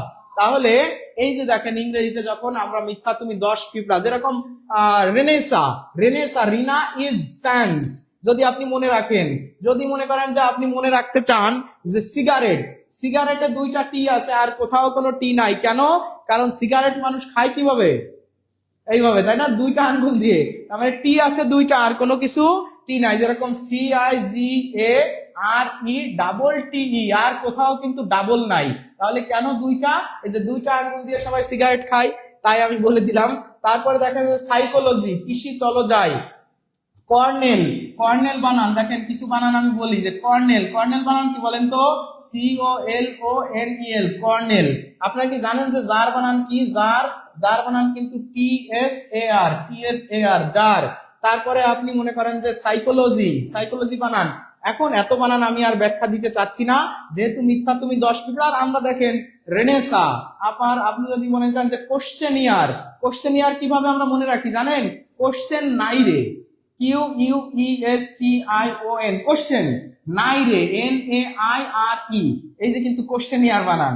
দেখেন আমরা যদি অ্যাসাসিনেশন বানান করতে চাই, অনেকেই আপনাদের ভিতর আছেন যে অ্যাসাসিনেশন বানানটা পারবেন না, কিন্তু আপনি যদি মনে রাখেন যে গাধার উপরে গাধা, গাধার উপরে গাধা, গাধার উপরে গাধা, তার উপরে আমি, তার অথবা আমি এটা আরো সংক্ষেপে আপনাদেরকে বলে দিই, যদি এরকম লেখা থাকে গাধা গাধা, গাধা গাধা আমি জাতি, আমি জাতি, গাধা গাধা আমি জাতি। গাধা ইংরেজি কি? অ্যাস। আবার গাধা ইংরেজি কি? অ্যাস, অ্যাস অ্যাস গাধা। আমি ইংরেজি কি? আই। আর জাতি ইংরেজি কি? NATION। এই যে দেখেন অ্যাসাসিনেশন বানান, কি পেয়ে গেলেন আপনারা বলেন তো? অ্যাসাসিনেশন, গাধা গাধা আমি জাতি, অ্যাসাসিনেশন। এই যে এভাবে বিভিন্ন বানান মনে রাখার টেকনিক নিয়ে যদি আপনাদেরকে আমি কনফিউশন কিলার এপিসোডে হাজির হই, দেখবেন না সবাই? অবশ্যই দেখবেন। এই বানান ভুল আছে, এটা ভুল আছে, এটা ভুল আছে। এই যে দেখেন মিথ্যা তুমি 10 পিঁপড়া, মিথ্যা তুমি 10 পিঁপড়া, এই প্রশ্নের উত্তর লাই, ইউ, টেন, অ্যান্ড, লেফটেন্যান্ট। তাহলে লেফটেন্যান্ট বানানটি সঠিক, এটা হবে এই প্রশ্নের উত্তর। তাহলে আমরা পরের প্রশ্নে চলে যাই। অনেকেই উত্তর করতেছেন, আমি কিন্তু কমেন্ট বেশি একটা পড়তেছি না, একটু এক্সপ্লেইন করে। AIDS, AIDS virus infection, AIDS virus infection is incurable, incurable, incurable তার মানে নিরাময় যোগ্য নহে, অনিরাময় যোগ্য। তাহলে কিসের ইনফেকশন? এইডস এর, এটা আছে যে অ্যাকুয়ার্ড ইমিউনি ডেফিসিয়েন্সি সিনড্রোম, তাই না? কি acquired ইমিউনি deficiency syndrome virus.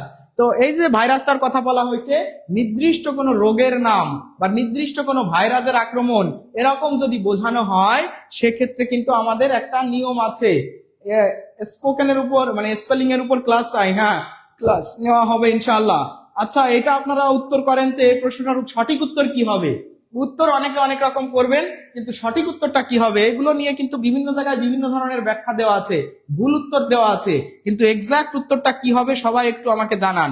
Exact উত্তর কি হবে? এটা অনেকেই উত্তর করতেছেন, ডি উত্তর করেছেন অনেকে, যে নো আর্টিকেল, এইডস ভাইরাস না, নো আর্টিকেল। আপনারা একটু দেখে নিবেন যে নির্দিষ্ট আর্টিকেল বুঝাতে বা নির্দিষ্ট রোগের নাম বুঝাতে কিন্তু আর্টিকেল হিসাবে দা ব্যবহৃত হয়, দা কিন্তু ব্যবহৃত হয়। নির্দিষ্ট রোগ বা নির্দিষ্ট কোনো ভাইরাস বা কোনো কিছুর নাম বোঝাতে কিন্তু আপনার দা ব্যবহৃত হয়। আপনারা সবাই এটা কিন্তু অনেকে উত্তর করেছেন নো আর্টিকেল না, নো আর্টিকেলে উত্তর দেওয়া আছে, আমি সেটাও দেখেছি। অ্যান্ড এইখানে অ্যাপ্রোপ্রিয়েট আনসার হবে কিন্তু দা। এই প্রশ্নের উত্তর হবে দা, কারণ নির্দিষ্ট কোনো রোগ ব্যাধি বা কোনো কিছুর নাম বোঝাতে কিন্তু অবশ্যই দা ব্যবহৃত হয়। যারা দা উত্তর করেছেন তাদেরটা সঠিক হয়েছে, তারা দাই উত্তর করবেন। তাহলে আমরা পরের প্রশ্নে চলে যাই। Identify the part of speech seldom. Seldom মানে কি বলেন তো? সেলডম শব্দের অর্থ কি? সেলডম শব্দের অর্থ জানলে আমরা সবাই অ্যাডভার্ব কি জেনে যাবেন। কোন অ্যাডভার্ব এটা জেনে যাবেন।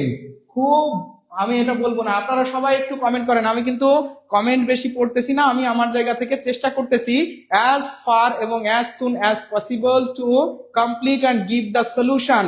তো আমরা খুব দ্রুত এগোচ্ছি, 12টা প্রশ্ন অলরেডি হয়ে গেছে। আপনারা সবাই কমেন্ট করেন সেলডম।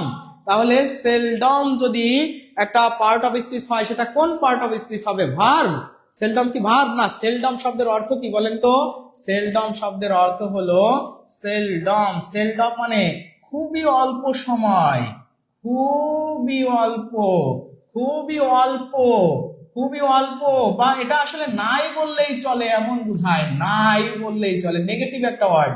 কারণ ওই যে আমরা পড়ছি না যে a barking dog seldom bites, মানে কদাচিৎ, এটা আসলে বোঝা যাচ্ছে কি এর প্রপার বাংলা এরকম কদাচিৎ, খুব অল্প সময় বা নাই বললেই চলে। যেহেতু এটা খুবই অল্প, নাই বললেই চলে, এটা মূলত হচ্ছে ভার্বকে মডিফাই করে। কাকে মডিফাই করে? ভার্বকে মডিফাই করে।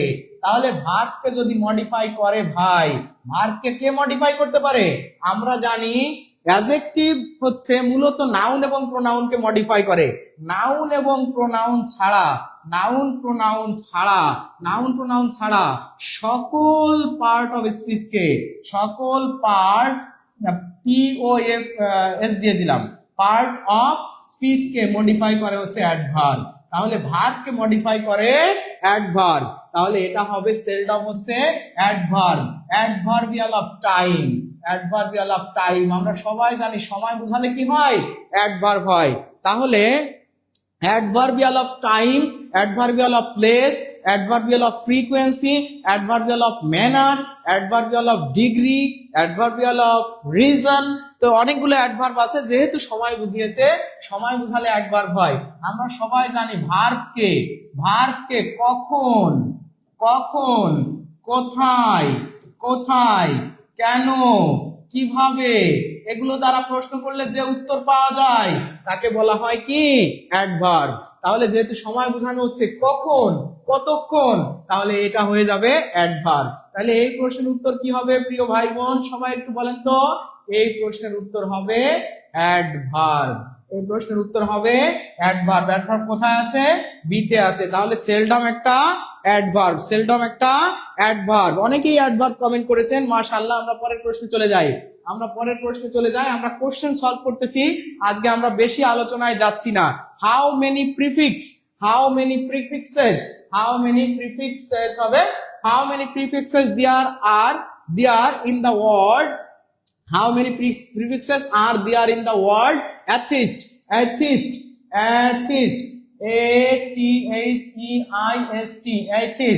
Atheist মানে কি বলেন তো? থিস্ট মানে কি? এথিস্ট মানে কি? পুরোটা এথিস্ট মানে কি আপনারা জানেন? এবং এথিস্টটা কোন পার্ট অফ স্পিচ, এবং এথিস্টের অর্থ কি? এথিক্সে কয়টা সাফিক্স আছে, কয়টা প্রিফিক্স আছে আপনারা জানেন? সাফিক্স তো নাই এখানে, আসলে মূলত প্রিফিক্সের কথা বলেছে। কয়টা প্রিফিক্স আছে দেখেন। এথিস্ট,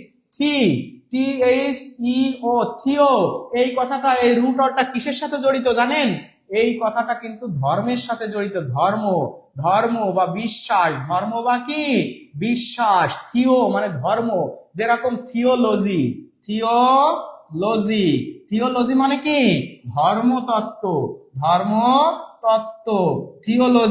থিও মানে বিশ্বাস, থিও মানে ধর্ম, বা থিও মানে বিশ্বাস। Theology, the study of religion. যদি বলা হয় কোন একজন ব্যক্তি একক ধর্মে বিশ্বাসী, এক গডে বিশ্বাসী, তাকে বলা হয় মোনোথিস্ট।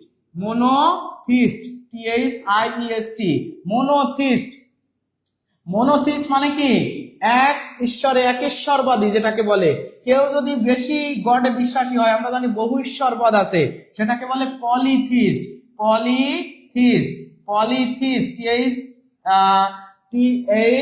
EIST, পলিথিস্ট মানে বহু ঈশ্বরবাদী। যদি কাউকে বলা হয় থিস্ট, তাহলে কাউকে যদি বলা হয় থিস্ট, থিস্ট মানে হচ্ছে বিশ্বাসী, বিশ্বাস প্রবণ বা ধর্ম বিশ্বাসী। তাহলে এই থিস্ট কথাটা হচ্ছে আমাদের রুট ওয়ার্ড। থিস্ট মানে হচ্ছে বিশ্বাসী, তার আগে যখন এ দেওয়া হচ্ছে এটাকে বলা হচ্ছে এথিস্ট, মানে হচ্ছে নাস্তিক। এথিস্ট মানে কি? নাস্তিক। তাহলে থিওলজি, থিও থেকে আপনারা জানলেন স্টাডি অফ রিলিজিয়ন, আবার মনোথিস্ট, আবার পলিথিস্ট, আবার থিস্ট, আর এখন জানলেন এইথিস্ট মানে হচ্ছে নাস্তিক বা অবিশ্বাসী। এখানে থিস্টের আগে একটা অংশ মানে বলা হয়, এটাকে আপনি বলতে পারেন যে একটা বর্ণ এখানে যুক্ত করা হয়েছে, যার কারণে এথিস্টে আমরা বলতে পারি যেহেতু আগে যুক্ত হয়েছে তাই প্রিফিক্স, পরে হলে হয় সাফিক্স, একটা সাফিক্স প্রিফিক্স এখানে আছে। তাহলে এই প্রশ্নের উত্তর হবে ওয়ান। ওয়ান, একটা এখানে কি আছে? প্রিফিক্স আছে, একটা প্রিফিক্স আছে। সবাই কি বুঝতে পারছেন? কনসেপ্ট কি পাচ্ছেন? সাথে কি আপনারা কিছু ইনফরমেশন পেয়ে যাচ্ছেন যে থিও এই জিনিসগুলো কিসের সাথে জড়িত? আচ্ছা, তাহলে আমরা পরের প্রশ্নে চলে যাই। 14 নাম্বার প্রশ্ন। আমি কিন্তু দ্রুত এগোচ্ছি কিন্তু আপনাদের জন্য। রেনেসা, দেখেন এই যে রেনেসা বা এটা আমরা একটু আগেই আমি বলেছিলাম যে রিনা ইজ সান্স, এভাবে আমি আপনাদেরকে বলেছিলাম যে রিনা ইজ সান্স। তাহলে আপনার মনে রাখতে সুবিধা হবে, এগুলো কিন্তু স্পেলিং এ কিন্তু আসে। তাহলে স্পেলিং এ যেহেতু এইগুলো আসে আপনাদেরকে এগুলো জানতে হবে। বলছে রেনেসা মানে কি বলেন তো? রেনেসা মানে হচ্ছে পুনর্জাগরণ। কিসের পুনর্জাগরণ বলেন? সবাই বলেন তো যে পুনর্জাগরণ। রেনেসা মানে কি? পুনর্জাগরণ, পুনরুজ্জীবিত হওয়া। তাহলে কিসের পুনরুজ্জীবিত হওয়া এই বিষয়টা এখন বলেন। রিবার্থ, রিগেইন, রিঅ্যারেঞ্জ, রিবর্ন, কোনটা হবে এই প্রশ্নের উত্তর? সবাই একটু কমেন্ট করে জানান। ক্লাসটা কেমন লাগতেছে সবাই একটু জানাবেন। যে আজকের ইংরেজি ক্লাসটা আপনারা কি বুঝতে পারতেছেন? 14 নাম্বার প্রশ্নে চলে আসছি এত তাড়াতাড়ি। এটা কি আপনাদের জন্য কি ভালো নাকি খারাপ? আপনাদের কথা মাথায় রেখেই কিন্তু I am going to shorten my classes and explanation. So পরে কিন্তু আপনাদেরকে এরকম ক্লাস নিয়ে আমি হাজির হব। এটা আপনাদের বুঝতে হবে যে, বা আপনাদের কমেন্ট গুলো আমার দেখতে হবে যে আসলে ক্লাসটা ভালো লাগতেছে কিনা, আমি বোঝাতে পারতেছি কিনা। যদি আপনাদের মনে হয় যে না, sir is enough for us and he can handle the English part, then আমি সাইদুল ভাইয়ের সাথে পাশাপাশি স্যার পড়াবেন, আমি পড়াবো, অন্য স্যার পড়াবে, এভাবে ইংরেজিতেও আপনাদের পাশে থাকার চেষ্টা করব। আপনার সবাই একটু আমাকে কমেন্ট করে এর জন্য জানাবেন, উৎসাহ দিবেন। আলহামদুলিল্লাহ স্যার অসাধারণ, ইয়াসমিন আক্তার বলেছেন ভালো, রঞ্জিত মল্লিক বলেছেন ভালো, রিবার্থ। হ্যাঁ, তাহলে রেনেসা মানে পুনর্জাগরণ। কিসের পুনর্জাগরণ বলেন তো? Revival, revive. তাহলে রিভাইভ থেকে রিভাইভের সাথে এল যুক্ত করলে রিভাইভাল হয়ে যায়, এটা কিন্তু নাউন। রিভাইভ একটা ভার্ব, আর রিভাইভের সাথে এল যখন দেওয়া হচ্ছে তখন এটা হয়ে যায় নাউন। ভার্বের সাথে এল দিলে নাউন হয়ে যায়। তাহলে রিভাইভাল অফ লার্নিং অর এটা বলা যায় যে নলেজ, KNOWLEDGE, নলেজ। তাহলে জ্ঞান বা শিক্ষার পুনর্জাগরণ, যেটা হচ্ছে রিবর্ন মানে তো জন্মগ্রহণ করা, রিঅ্যারেঞ্জ মানে পুনরায় কোনো কিছু গোছানো, রিগেইন মানে পুনরায় ফিরে পাওয়া বা গেইন করা। কিন্তু অসাধারণ ক্লাস লিজা আপু লিখছেন, আলহামদুলিল্লাহ বেস্ট ক্লাস। সাইফুর রহমান, হ্যাঁ আলহামদুলিল্লাহ। অনেকে আমাকে কমেন্ট করতেছেন যে ক্লাস ভালো লাগতেছে, ধন্যবাদ। রিবার্থ, এই রিবার্থ মানে হচ্ছে পুনর্জাগরণ। তাহলে এই যে পুনর্জাগরণ অফ লার্নিং এবং নলেজ হচ্ছে মূলত রেনেসা। এই ইউরোপে রেনেসা শুরু হয়েছিল না? ইউরোপে রেনেসা, ইউরোপে রেনেসা হয়েছিল কত শতাব্দীতে বলেন তো? 14 শতাব্দী থেকে 17 শতাব্দী পর্যন্ত বলা হয় যে ইউরোপে রেনেসা শুরু হয়েছিল, এই পুনর্জাগরণ শুরু হয়েছিল। সেখান থেকে আজকের ইউরোপ সারা পৃথিবীকে ডমিনেট করতেছে। এই ইউরোপের যে রেনেসা, এটা কোন শহর থেকে শুরু হয়েছিল জানেন? ইতালির ফ্লোরেন্স শহর থেকে, তাই না? ইতালির ফ্লোরেন্স শহর থেকে, ফ্লোরেন্স ফ্লোরেন্স, এই ইতালির ফ্লোরেন্স শহর থেকে মূলত এই রেনেসা শুরু হয়েছিল। রেনেসা মানে পুনর্জাগরণ অফ লার্নিং, এইটা রিবার্থ হবে এই প্রশ্নের উত্তর। অনেকেই পানি পানি স্যার রিবার্থ, আচ্ছা হাসান আহমেদ পানি পানি কমেন্ট করেছেন, আলহামদুলিল্লাহ ভালো লাগছে স্যার। তাহলে আমরা পরের প্রশ্নে চলে যাই, এই প্রশ্নের উত্তর হবে rebirth. What is the plural form of stimulus? Stimulus শব্দের ভালো লাগছে হ্যাঁ সাইদুল স্যার আছেন, সাইদুল স্যার আছেন, অনেক ধন্যবাদ, অনেক ধন্যবাদ আপনাকে। শহীদ ইসলাম ভাই লিখেছেন, আপনাকে অনেক ধন্যবাদ। দেখেন what is the plural form of stimulus? স্টিমুলাসের প্লুরাল ফর্ম কি? আমরা জানি যে, আমরা জানতাম সাধারণত এরকম যে ইএস যুক্ত করে বা এস যুক্ত করে এরকম প্লুরাল করা যায়, কিন্তু কিছু কিছু ফর্ম আছে যেগুলোকে, যেরকম আছে সিলেবাস, সিলেবাস, সিলেবাস, তা মনে করেন যে থাকলো ক্যাকটাস, ক্যাকটাস, বা ধরে নেন যে থাকলো যে ফোকাস, ফোকাস, বা ধরে নেন যে থাকলো স্টিমুলাস, স্টিমুলাস, স্টিমুলাস, সরি বানানটা ভুল হয়ে গেছে, স্টিমুলাস, স্টিমুলাস। এই যে লাস্টে ইউএস আছে, লাস্টে ইউএস আছে, লাস্টে ইউএস আছে, এগুলোকে প্লুরাল করতে গেলে কি করতে হয় জানেন? এগুলোকে প্লুরাল করতে গেলে কিভাবে লিখতে হয়? এবং এগুলোকে প্লুরাল করতে গেলে হচ্ছে, আমরা জানি ইউএস এর পরিবর্তে ইউএস এর পরিবর্তে সবসময় কি বসে বলেন তো? ইউএস কে রিপ্লেস করে আই দ্বারা, স্টিমুলাস। তাহলে স্টিমুলাস, তাহলে স্টিমুলাসকে আমি এই ইউএস কে যদি আই দ্বারা রিপ্লেস করি, এরকম আরো ওয়ার্ড আছে, যেরকম ডেটাম, DATUM, ডেটাম, যেরকম মেমোরেন্ডাম, মেমোরেন্ডাম, মেমোরেন্ডাম, বা ফিনোমিনন, ফিনোমেনন, ফিনোমেনন। তারপরে মনে করেন যে corrigendum, corrigendum, corrigendum, addendum, addendum, তাই না? তো এরকম ভাবে যেগুলো আছে ইউএম যুক্ত, ইউএম লাস্টে, লাস্টে ইউএম বা ওএন যখন থাকে, সেটার পরিবর্তে তখন কি দিতে হয় বলেন তো? এ দিতে হয়। যেরকম ডেটাম থেকে হয়ে যায় ডেটা, আবার মেমোরেন্ডাম থেকে হয়ে যায় মেমোরেন্ডা, আবার ফিনোমেনন থেকে হয়ে যায় ফিনোমেনা, আবার করিজেন্ডাম থেকে হয়ে যায় করিজেন্ডা।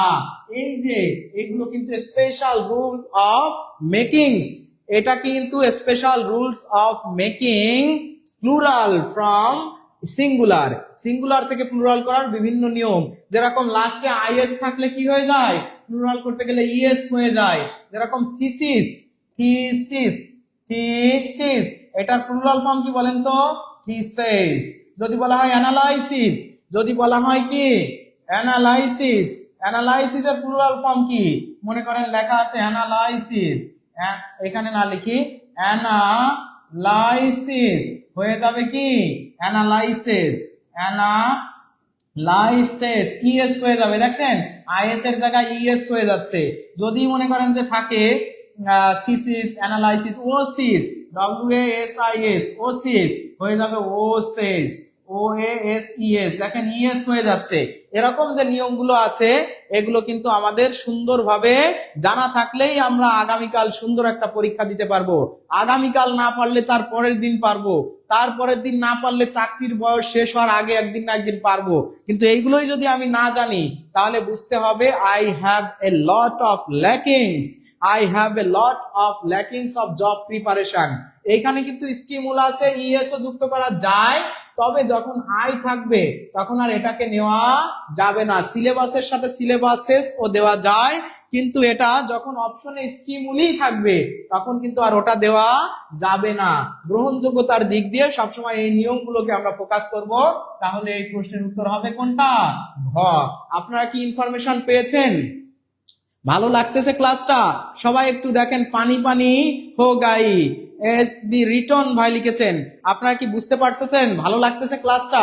What is the plural form? দেখেন আমি একটা বললাম না, আমি কিন্তু অনেকগুলো আপনাদেরকে ব্যাখ্যা করে দেখালাম, এবং এইগুলোই আপনার জানতে হবে, ব্যাখ্যা জানতে হবে। শুধু ওই একটা পড়বেন, ওইটা কি আসবে কালকে? না, ওটা নাও আসতে পারে, বাট এইগুলো জানলে আপনাকে অন্যভাবে দিলেও আপনি উত্তর করতে পারবেন। এত সহজ আসে না পরীক্ষায়, হ্যাঁ এত সহজ আসে না, এটা আশাটাই প্র্যাকটিস করতেছি। আপনি আসা প্রশ্নগুলো একটু অ্যানালাইজ করেন, তারপরে দেখেন পরীক্ষাতে কি আসে। পরীক্ষাতে কি আসে আর কি আসে না আপনি কিছু পরীক্ষা অ্যানালাইজ করেন তখন বুঝতে পারবেন। যখন অন্যরকম আসে তখন তো আসেই, সেটা সবার জন্যই কঠিন। এইবার আপনাদের জন্য যে প্রশ্নটা আমি নিয়ে আসছি, when you think someone is introspective, ইন্ট্রোস্পেক্টিভ, এই ইন্ট্রোস্পেক্টিভ কথাটির অর্থ কি আসলে বলেন তো? ইন্ট্রোস্পেক্টিভ এই কথাটার অর্থ কি? ইউ থিঙ্ক শি ইজ কি? She is reserve. সে কি? রিজার্ভ মানে কি? মানে সংরক্ষিত। সেলফিশ মানে কি? স্বার্থপর। থটফুল মানে কি? ভাবুক। আর রুড, রুড মানে কি? দৃঢ় বা কড়া মানুষ। তাহলে স্যার ইংলিশের ভান্ডার ইনশাআল্লাহ, পানি পানি বা মাশাআল্লাহ, ওয়াও, অনেকে আমাকে ইন্সপায়ার করতেছেন। I feel honoured and more than honour, তাই তো?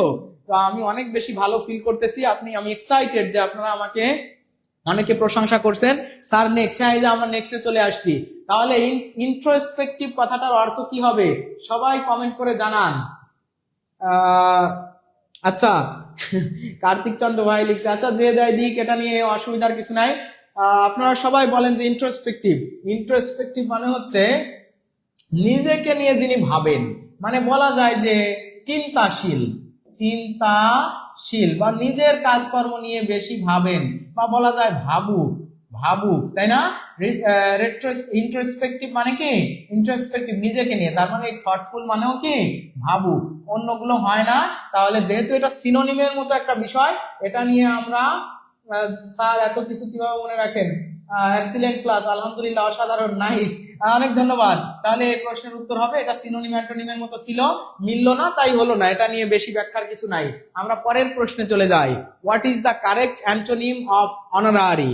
অনারারি কথাটা কোন জায়গা থেকে আসছে বলেন তো? অনার থেকে আসছে। তাহলে অনার থেকে যদি অনারারি এসে থাকে, তার মানে হচ্ছে অবৈতনিক বা সম্মানী।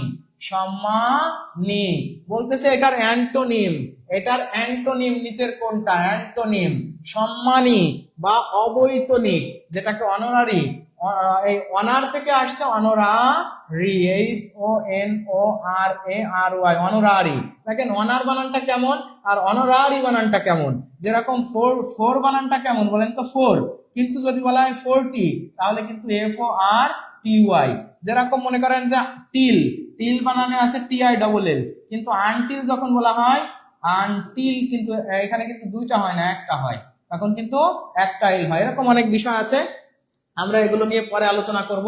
আপনারা বলেন অনার থেকে অনারারি কথাটা আসছে, যেটার অর্থ আছে সম্মানজনক বা সম্মানী, এটা অনারারি।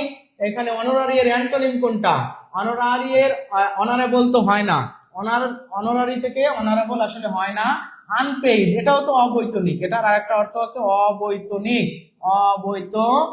তাহলে অবৈতনিক, আনপেইড মানে অবৈতনিক, এটা কি হয়ে যায়? এটা সিনোনিম হয়ে যায়। লিটারারি মানে তো সাহিত্যিক, লিটারারি টার্ম মানে কি? সাহিত্যিক হয়ে গেল, তাই না? তাহলে এখন আমরা বলতে পারি অনারারি এর অ্যান্টোনিম হচ্ছে পেইড মানে হচ্ছে বৈতনিক, আর অনারারির একটা অর্থ হচ্ছে অবৈতনিক। তাহলে প্রিয় বন্ধুরা, আমাদের এই প্রশ্নের উত্তর হবে ক। আমি কিন্তু অনেক বেশি এক্সপ্লানেশনে যাচ্ছি না। কেন যাচ্ছি না আপনারা সবাই বুঝতে পারতেছেন। আমরা জানেন যে আমাদের প্রশ্ন প্রায় শেষের পথে, তাই আমরা এক্সপ্লানেশনটা শেষ করতেছি এবং ছোট করতেছি। ডগমা মানে কি বলেন তো? এই দেখেন কতগুলো সিনোনিম অ্যান্টোনিম থেকে কোশ্চেন আসছে। আপনার সিনোনিম অ্যান্টোনিমটা অনেক ভালো ধারণা থাকতে হবে। সিনোনিম অ্যান্টোনিমটা অবশ্যই ভালো ধারণা নিয়ে যাইতে হবে, লিটারেচারটা ভালো ধারণা নিয়ে যাইতে হবে। আমরা কেন আজকে ক্লাসটা কন্ডাক্ট করতেছি? আপনাদেরকে মুখস্থ করায় দেওয়ার জন্য না, just focusing on the specific and the most important topic ever the previous question analysed. Food sub inspector, যেখানে আমাদের সব থেকে গুরুত্বপূর্ণ পয়েন্টগুলো, জায়গাগুলো we are trying to hit there. And when you will have a concept, যখন আপনার একটা ভালো ধারণা থাকবে যে what will be the pattern of this today's exam, you can do well. your exam hall will seem as your home. ওই exam হলটা বাসা মনে হবে তখন, যখন আপনি সুন্দর করে এটা বুঝে যাবেন। তাহলে আমরা অ্যান্টোনিম অফ ডগমা, তাহলে ডগমা মানে হচ্ছে কি? দৃঢ় বিশ্বাস,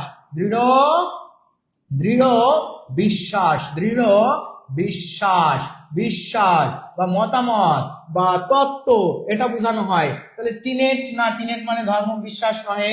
আনবিলিফ, আনবিলিফ মানে অবিশ্বাস, এটা হবে না।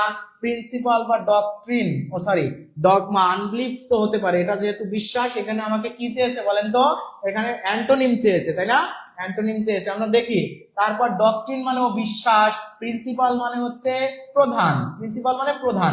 আরেকটা প্রিন্সিপাল আছে যেটার অর্থ নীতি বা সূত্র। তাহলে বিলিফ মানে যদি বিশ্বাস হয় তাহলে আনবিলিফ অবিশ্বাস, অবিশ্বাস হবে এই প্রশ্নের উত্তর। যেহেতু এটার উত্তর হয়েছে কি অ্যান্টোনিম চেয়েছে, যেহেতু অ্যান্টোনিম চেয়েছে তাহলে ডগমা মানে দৃঢ় বিশ্বাস বা তত্ত্ব বা বিশ্বাস বা মতামত বা ধারণা, তাহলে আনবিলিফ মানে অবিশ্বাস, এটা হবে এই প্রশ্নের অ্যান্টোনিম। তাহলে অ্যান্টোনিম কোনটা হবে? আনবিলিফ, আনবিলিফ হবে এই প্রশ্নের উত্তর। আশা করি সবাই বুঝতে পেরেছেন। আমরা পরের প্রশ্নে চলে যাই। Sujan had been dash the run ever, বলতেছে Sujan had been dash the run ever since the slain councillor's brother file the case. যেহেতু মানে এই কাউন্সিলরের ভাই, যেহেতু কাউন্সিলরের ভাই সুজনের নামে একটা মামলা করেছেন, তাই সে পালায়নের উপর আছে। মানে এত বেশি পালায়ন করে নাই, সব সময় সে এত বেশি পালায়ন কখনো করে নাই, পালায়নের উপর আছেন, তাই না? তো পালায়ন, এটার এটার গ্রুপ বা এটার ফ্রেজটা কি বলেন তো? পালায়নের উপরে থাকা, এটার ফ্রেজ কি? এটার ফ্রেজ কি? After the run, in the run, on the run, to the run, মানে দৌড়ের উপর থাকা, পালিয়ে থাকা বা এড়িয়ে চলা, এরকম আর কি। এত বেশি দৌড়ের ভিতর সে কখনো থাকে নাই। তাহলে বলতে Sujan had been dash the run, তাহলে dash the run, dash the run এটা একটা ফ্রেজ। এখানে কি এর অর্থ? এড়িয়ে চলা বা পালায়ন করা, পালায়ন করা, বলেন তো পালায়ন কোনটা হবে? After the run, in the run, on the run. এখানে এই প্রশ্নের উত্তর হবে অন দ্য রান। মুখস্থ রাখতে হবে ফ্রেজগুলো, অবশ্যই মুখস্থর জিনিস। এখানে সব বোঝা যায় না, কিছু কিছু বুঝে পড়তে হয়, এই জন্য এখানে হবে on the run, on the run. সে পালায়ন, তার মানে দৌড়ের উপরে আছে, পালায়ন। এটা আপনারা একটু মুখস্থ করে নেবেন, এই ধরনের ফ্রেজও এখান থেকে আসে, এটা আমরা বুঝতেছি। এইবার দেখেন, select the passive form of we insist on punctuality in this office. We insist on punctuality in this office, এইটার কি করতে বলছে আপনাকে বলেন তো?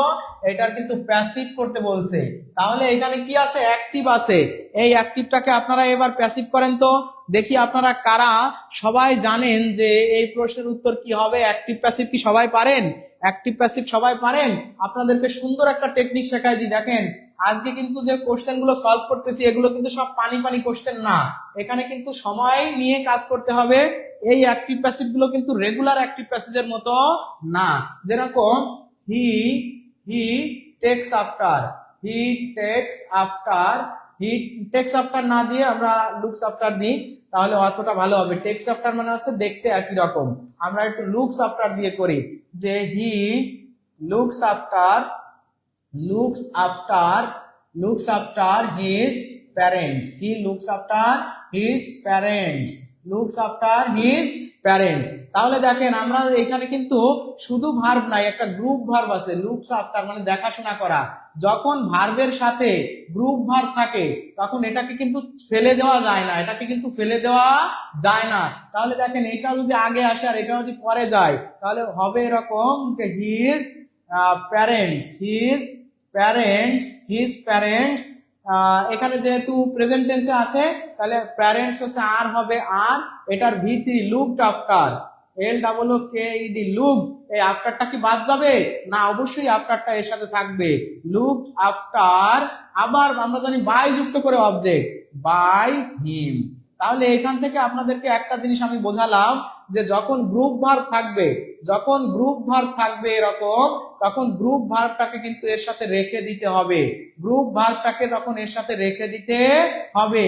এবং এরপরে আবার প্রিপজিশন যেটা থাকবে, অ্যাপ্রোপ্রিয়েট থাকলে অ্যাপ্রোপ্রিয়েট বসাতে হবে, অ্যাপ্রোপ্রিয়েট যদি না থাকে তাহলে বাই বসাতে হয়। অ্যাপ্রোপ্রিয়েট থাকলে অ্যাপ্রোপ্রিয়েট, আর অ্যাপ্রোপ্রিয়েট না থাকলে তখন বাই বসাতে হয়। মনে করেন I know him, I know him, এটা কি? এটা কি he is known, he is known by me, নাকি he is known to me? বলেন তো কি হবে, বাই হবে নাকি টু হবে? অবশ্যই টু হবে, এটা হবে এই প্রশ্নের উত্তর। কেন বলেন তো? কারণ আমরা জানি নোর সাথে অ্যাপ্রোপ্রিয়েট হচ্ছে টু, নোর সাথে অ্যাপ্রোপ্রিয়েট কোনটা? টু। তাহলে এটা আমরা সবাই মনে হয় বুঝতে পারছি যে অবশ্যই যে প্রিপজিশনটা থাকে সেটাকে সাথে রেখে গ্রুপ ভার্ব তৈরি করতে হয়। এখন আমরা এই প্রশ্নের উত্তর দেখি। ইট ইজ টু বি না, এখানে আছে আমাদের, এটা হচ্ছে আমাদের সাবজেক্ট, আর ওয়ান পাঞ্চুয়ালিটি, তাহলে পাঞ্চুয়ালিটি হচ্ছে আমাদের অবজেক্ট। তাহলে এটা হচ্ছে না, পাঞ্চুয়ালিটিকে আমরা সামনে নিয়ে আসি, তাহলে এখানে পাঞ্চুয়ালিটি আছে, এখানে আছে, এখানে আছে। এইবার এখানে তো বি আছে, তাহলে এটা হচ্ছে না, অক্সিলারি ভার্ব নাই। Insisted is insisted on in this office, punctuality is insisted on in this, এটা তো দুইটা একই, তাহলে এই দুটাই হবে এই প্রশ্নে, এই দুটার যে কোনো একটা থাকবে। দেখেন এই দুটা হবে এই প্রশ্নের উত্তর। বাই হবে না, যেহেতু স্থান আছে, তাহলে এই যে ইন দিস অফিস কথাটা এখানে রয়ে গেছে, আর ইনসিস্টেড অনটাকে কিন্তু আমরা রেখে দিয়েছি। তাহলে এই প্রশ্নের উত্তর হবে কোনটা? খ অথবা গ, হয়তো একটা আছে, আমাদের টাইপিং মিস্টেকে অন্য দুটা চলে আসতে পারে, কোনো অসুবিধা নাই। বুঝতে হবে যে এখানে কিন্তু এই যে এরকম অ্যাপ্রোপ্রিয়েট প্রিপজিশন এবং সাথে আমাদের যে ভার্বটা থাকে এই যে অন, ইনসিস্ট অন, এই ইনসিস্ট অনটাকে কিন্তু বাদ দেওয়া যাবে না। তাহলে আমরা পরের প্রশ্নে চলে যাই। মনে হয় সবাই আমরা বুঝতে পারতেছি প্রিয় ভাই বোন, সবাই কি ক্লিয়ার? দুইটায় তো দেখছি একই, হ্যাঁ দুইটা একই। The identify the correct sentence, identify the correct sentence. সবাই একটু কারেক্ট সেন্টেন্সটা, এটা সেন্টেন্স কারেকশন থেকে এসেছে, আর সেন্টেন্স কারেকশন যদি জানেন আপনি কিন্তু সব গ্রামারই ধরতে পারবেন। এইখানে মেইনলি ফোকাস করা হয়েছে সাবজেক্ট ভার্ব এগ্রিমেন্ট। আপনাদেরকে একটু বলে দিলাম সাবজেক্ট ভার্ব এগ্রিমেন্ট, এই প্রশ্নটা কিন্তু একটা কমন প্রশ্ন। আপনারা সবাই আমাকে একটু উত্তর করে জানান এই প্রশ্নের উত্তর কি হবে। সবাই একটু উত্তর করেন। দ্য সিনারি অফ কক্সেস বাজার is attractive, the sceneries of Cox's Bazar are attractive, the sceneries of Cox's Bazar are attractive, দুটো একই হয়ে গেল তো। আচ্ছা, the scenery of Cox's Bazar is attractive, তাহলে কোনটা হবে এই প্রশ্নের উত্তর? কোনটা হবে এই প্রশ্নের উত্তর? সবাই একটু আমাকে কমেন্ট করে জানাবেন যে এটা আপনারা পারেন কিনা। দেখা যাক, অনেকেই লাভ রিয়াক্ট করতেছেন, অনেক ভালো লাগতেছে যে আপনারা ক্লাসগুলো দেখতেছেন মনোযোগ দিয়ে এবং ইন্সপায়ার করতেছেন। অনেক মানুষ আজকে ক্লাস দেখতেছেন, আলহামদুলিল্লাহ। এটা নিঃসন্দেহে it's a matter of proud to me যে আমি আসলে আপনাদেরকে অঙ্ক ক্লাস করাই, আজকে ম্যাথটা দেখানো হচ্ছে এবং ফর ইওর বেটারমেন্ট আমরা কি করতেছি, ম্যাথটা আজকে সলিউশন দিচ্ছি। তাহলে এইখানে আমি প্রশ্নের উত্তর বলে দিই। দেখেন এইখানে আছে, আমরা জানি সবসময় এই যে ভার্বটা বসে, এই যে ভার্বটা বসে, এই ভার্বটা কার উপর ডিপেন্ড করে বসে? সর্বদা সাবজেক্টের উপর ভিত্তি করে ভার্ব বসানো হয়, সর্বদা সাবজেক্টের উপর ভিত্তি করে ভার্ব বসানো হয়। আর আমরা কি জানি যে ভার্বের আগে যে ফ্রেজটা থাকে, এই ফ্রেজ যদি কখনো থাকে তাহলে প্রিপজিশনের পূর্বেই থাকে আমাদের অরিজিনাল সাবজেক্ট, প্রিপজিশনের পূর্বেই থাকে আমাদের অরিজিনাল সাবজেক্ট। তাহলে সাবজেক্ট হচ্ছে এটা, সাবজেক্ট হচ্ছে সিনারিজ। কিন্তু আপনাদের প্রিয় বন্ধুরা সবার জানতে হবে সিনারি কথাটা অলওয়েজ সিঙ্গুলার, এটার কোনো প্লুরাল ফর্ম হয়ই না।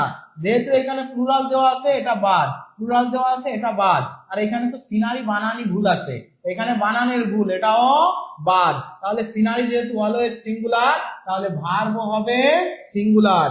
এখানে কারেক্ট আনসার হবে ক হবে এই প্রশ্নের উত্তর, ক হবে এই প্রশ্নের উত্তর। আপনারা সবাই কি বুঝতে পারছেন? আইডেন্টিফাই দ্য কারেক্ট সেন্টেন্স, তাহলে কারেক্ট সেন্টেন্স হবে দ্য সিনারি অফ কক্সেস বাজার ইজ অ্যাট্রাকটিভ। দেখেন এটা আসলে প্রথমেই ভুল যে প্লুরাল করা যায় না, আর প্লুরাল করা যায় না জন্য এই দুটা ভুল হয়ে গেছে, কারণ সিনারি সবসময় সিঙ্গুলার, ভার্ব দেওয়া আছে প্লুরাল হবে না, আর এখানে বানান ভুল আছে, তাহলে এটাই হবে এই প্রশ্নের উত্তর। আমরা পরের প্রশ্নে চলে যাই। প্রিয় ভাই বোন বন্ধুরা, কি অবস্থা বোঝা যাচ্ছে? The question mark is parenthesis. আপনারা কি জানেন যে প্যারেনথেসিস শব্দটার অর্থ কি? দ্য কোশ্চেন মার্ক তো আমরা সবাই চিনি, কোশ্চেন মার্ক মানে এইটা। তাহলে এই যে প্যারেনথেসিস মানে হচ্ছে ব্রাকেট, এই প্যারেনথেসিস মানে কি?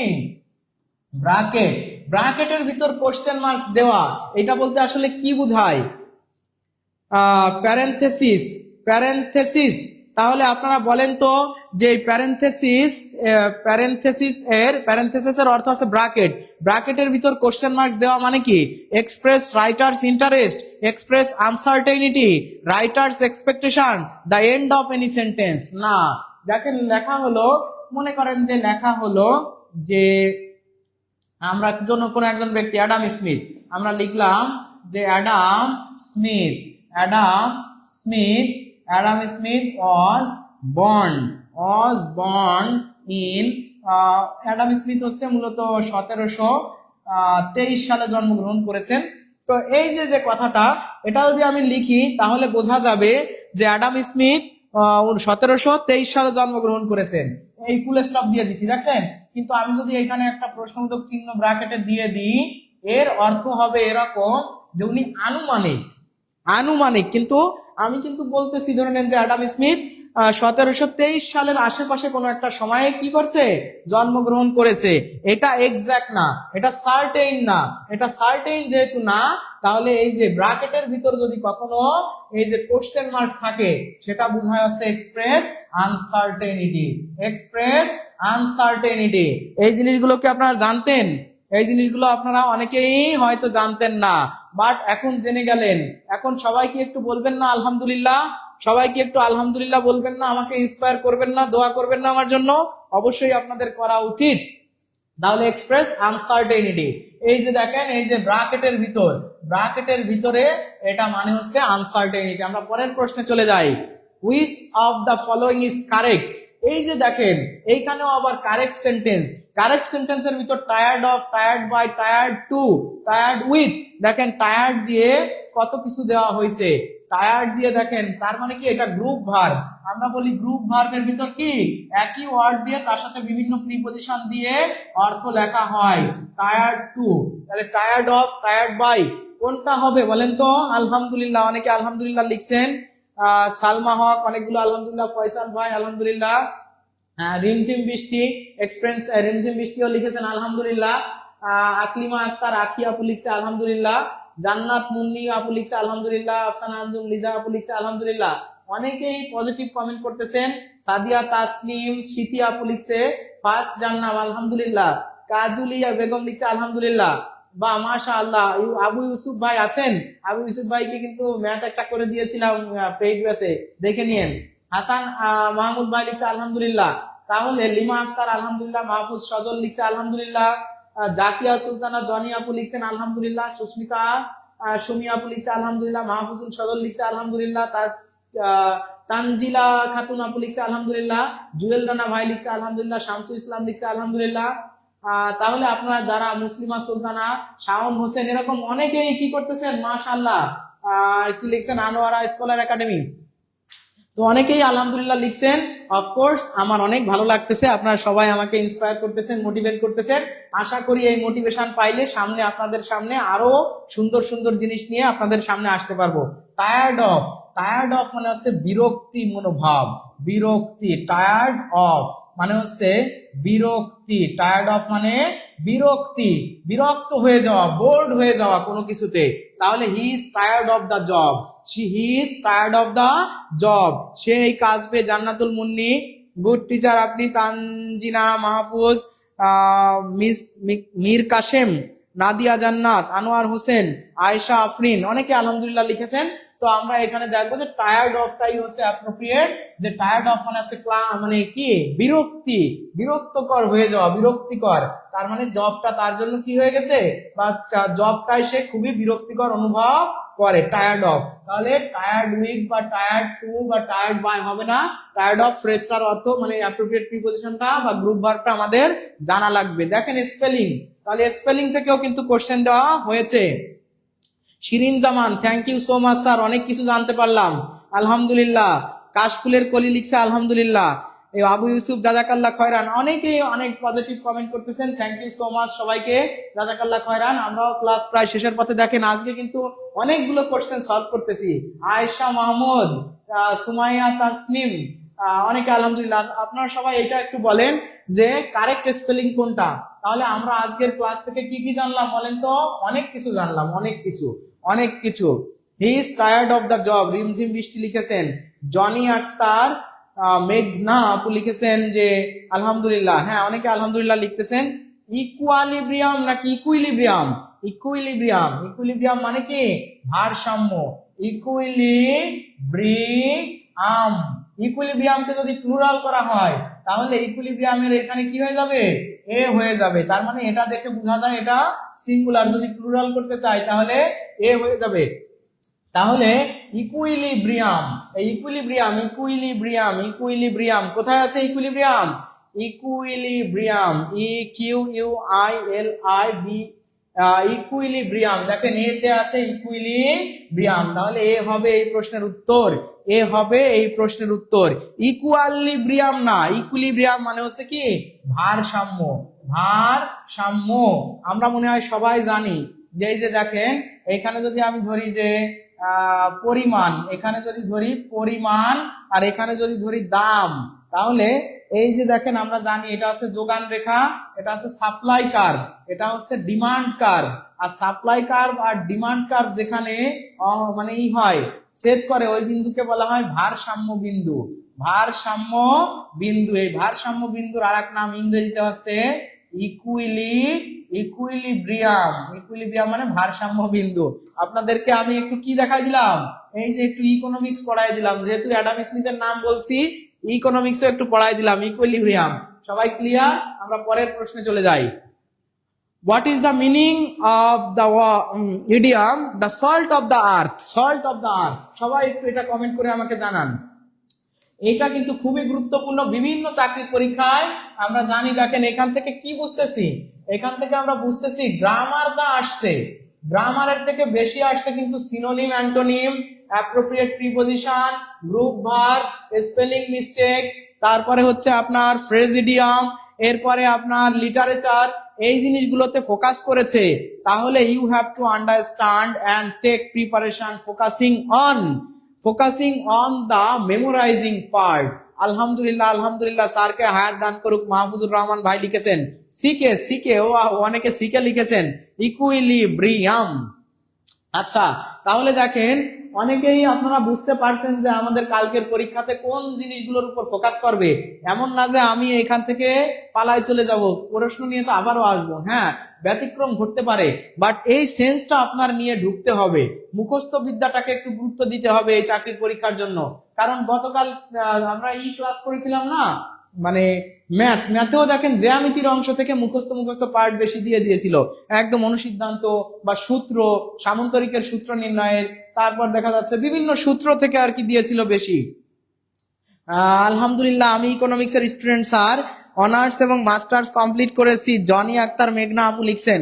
তাই মাশাআল্লাহ, অনেক ধন্যবাদ। আপুর জন্য দোয়া করি। তাহলে দেখেন salt of the world, salt of the world মানে হচ্ছে দেখেন তো সব থেকে গুরুত্বপূর্ণ যে জিনিসগুলো, মনে করেন যে আপনি যদি বলেন যে কোনো খাবারে যদি লবণ না থাকে তাহলে সেই খাবারের কোনো মূল্য থাকে? লবণ দেওয়ার পরেই কিন্তু বেস্ট যে আমাদের স্বাদ, বেস্ট স্বাদটা, সব থেকে যে টেস্টটা কিন্তু আসে লবণ দেওয়ার পরে, তাই না? তার মানে সল্ট যুক্ত করা মানে হচ্ছে মূলত বেস্ট একটা টেস্ট চলে আসা। লবণ না থাকলে আলুনি, নুনের অভাব আলুনি। কোন সমাস এটা? হচ্ছে এটা হচ্ছে কি বলে, অব্যয়ীভাব সমাস, তাই না? আলুনি অব্যয়ীভাব সমাস। তো এই যে দেখেন যে নুন যদি না থাকে, টেস্ট থাকে না, তাহলে best the salt of the earth, তার মানে পৃথিবীর সব থেকে ভালো মানুষ বা ভালো বিখ্যাত সৎ মানুষ যারা, তাদেরকে বলা হয় the salt of the earth.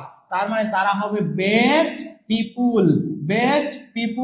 তাহলে বেস্ট পিপুল হবে এই প্রশ্নের উত্তর। বেস্ট পিপুল হবে এই প্রশ্নের উত্তর। যারা উত্তর করেছেন বেস্ট পিপুল, তাদের সবার উত্তর আলহামদুলিল্লাহ সঠিক হয়েছে। এই যে দেখেন synonym of cryptic, synonym of cryptic, এই ক্রিপ্টিক কথাটার সিনোনিম কোনটা হবে? তাহলে আমি যে কথাগুলো বলতেছি, আমি কি আন্দাজে কথা বলতেছি? No, I am not talking with any doubt and with any confusion.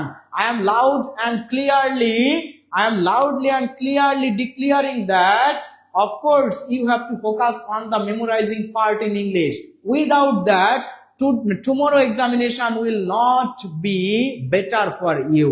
So of course আপনারা এই জিনিসগুলো একটু দেখে যেন, যেটুক সময় আছে মোটামুটি মাথায় মেন্টালিটি সেট করে যেন of course the large portion of question will be appeared from the memorizing part, so of course focus on memorizing part.